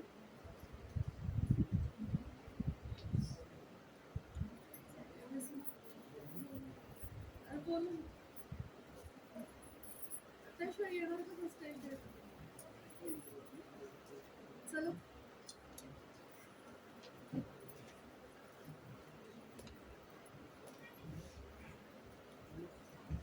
शुभ दुपार. इतिहास कमी आहे.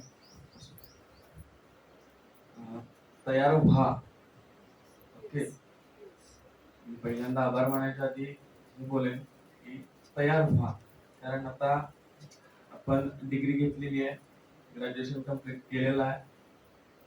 खाली बसून कुठली बोलतो, कुचू कुचू करणं जे म्हणतो कोणालाही जमतो. आपल्यात जे काय आहे ते दाखवायचा, आणि आपल्याला मिळतोय तो प्लॅटफॉर्म अवेलेबल आहे, तर त्याचा पुरेपूर वापर करून घ्या असं मी म्हणेन. कारण तुम्ही पण बोर झाला असाल दररोज दररोज हेच उठतंय, पण तुम्ही तुमच्यातलं कोणच उठे ना, त्यामुळे उठायला लागतंय. उद्यापासून नको, माझ्यापेक्षा बेटर आहात, माझ्यापेक्षा बेस्ट आहात, तर इथे येऊन खरंच स्वतःला करत जा. आभार वगैरे मानत चला. कारण मला वाटतंय बनबट्टे सर पण दररोज मेसेज टाकतात ना ग्रुपला. जे ग्रुपला असतील त्यांना माहित असेल की कोण प्रस्तावना कोण करणार आहे किंवा आभार कोण मानणार आहे. तर बोला, चान्स तुमच्या वर्गात सुद्धा असे चान्स मिळणार नाही. आणि रिअल फॅक्ट सांगतो, म्हणजे मी काल मला बसल्या बसल्या मॅडम थोडस क्लिक झालं की मी मित्र दोघं बोलत होतो. केमिस्ट्रीचा आहे मित्र माझा, MSc फर्स्टचा, आणि मी. तर बोलता बोलता असा विषय निघाला आमचा की एक जिल्ह्याचा जिल्हाधिकारी असतो, एखादा एक गोष्ट असते कुठलीही गोष्ट असेल, एखादा मॅटर असेल आणि पत्रकार परिषद आहे, एखादा प्रश्न जर विचारला एखाद्यानं, तर तो नो कमेंट्स प्लीज असं म्हणून तो थांबवू शकतो. म्हणजे त्याच्यावर मी काहीच बोलू शकत नाही असं त्याला म्हणता येऊ शकतं. पण जर एखादा प्राध्यापक असेल आणि त्याला जर एखाद्याने क्युरी विचारली किंवा एखादा प्रश्न विचारला, तर त्याला नो कमेंट्स प्लीज असं म्हणताच येत नाही. त्याला शंकेचं निरसन करावंच लागतं. आणि तुम्ही त्या मार्गावर चालताय, त्यामुळं गप्प बसून चालणार नाही तुम्हाला, तर तुम्हाला पावलं पुढे टाकायला हवे. असो, वेळ झालेला आहे. तुम्ही सर्वजण आलात, लेक्चर अटेंड केलं, त्याबद्दल पहिल्यांदा तुमचं आभार. त्यानंतर आजच्या प्रमुख वक्ता म्हणतं नाव अश्विनी वरेकर मॅडम, खूप छान माहिती दिली त्यांनी. अजून बऱ्याच म्हणजे वेळेअभावी त्यांना जास्त बोलता आलं नाही, पण आपल्या शंका असतील तर नक्कीच त्या निरसन शंकेत आपल्या करतील अशी अपेक्षा आहे. आणि त्यांनी बिझी शेड्यूल मधनं वेळात वेळ काढून आपल्याला मार्गदर्शन केल्याबद्दल त्यांचाही आभार. एवढं बोलून मी आजचा कार्यक्रम संपला असं जाहीर करतो. धन्यवाद.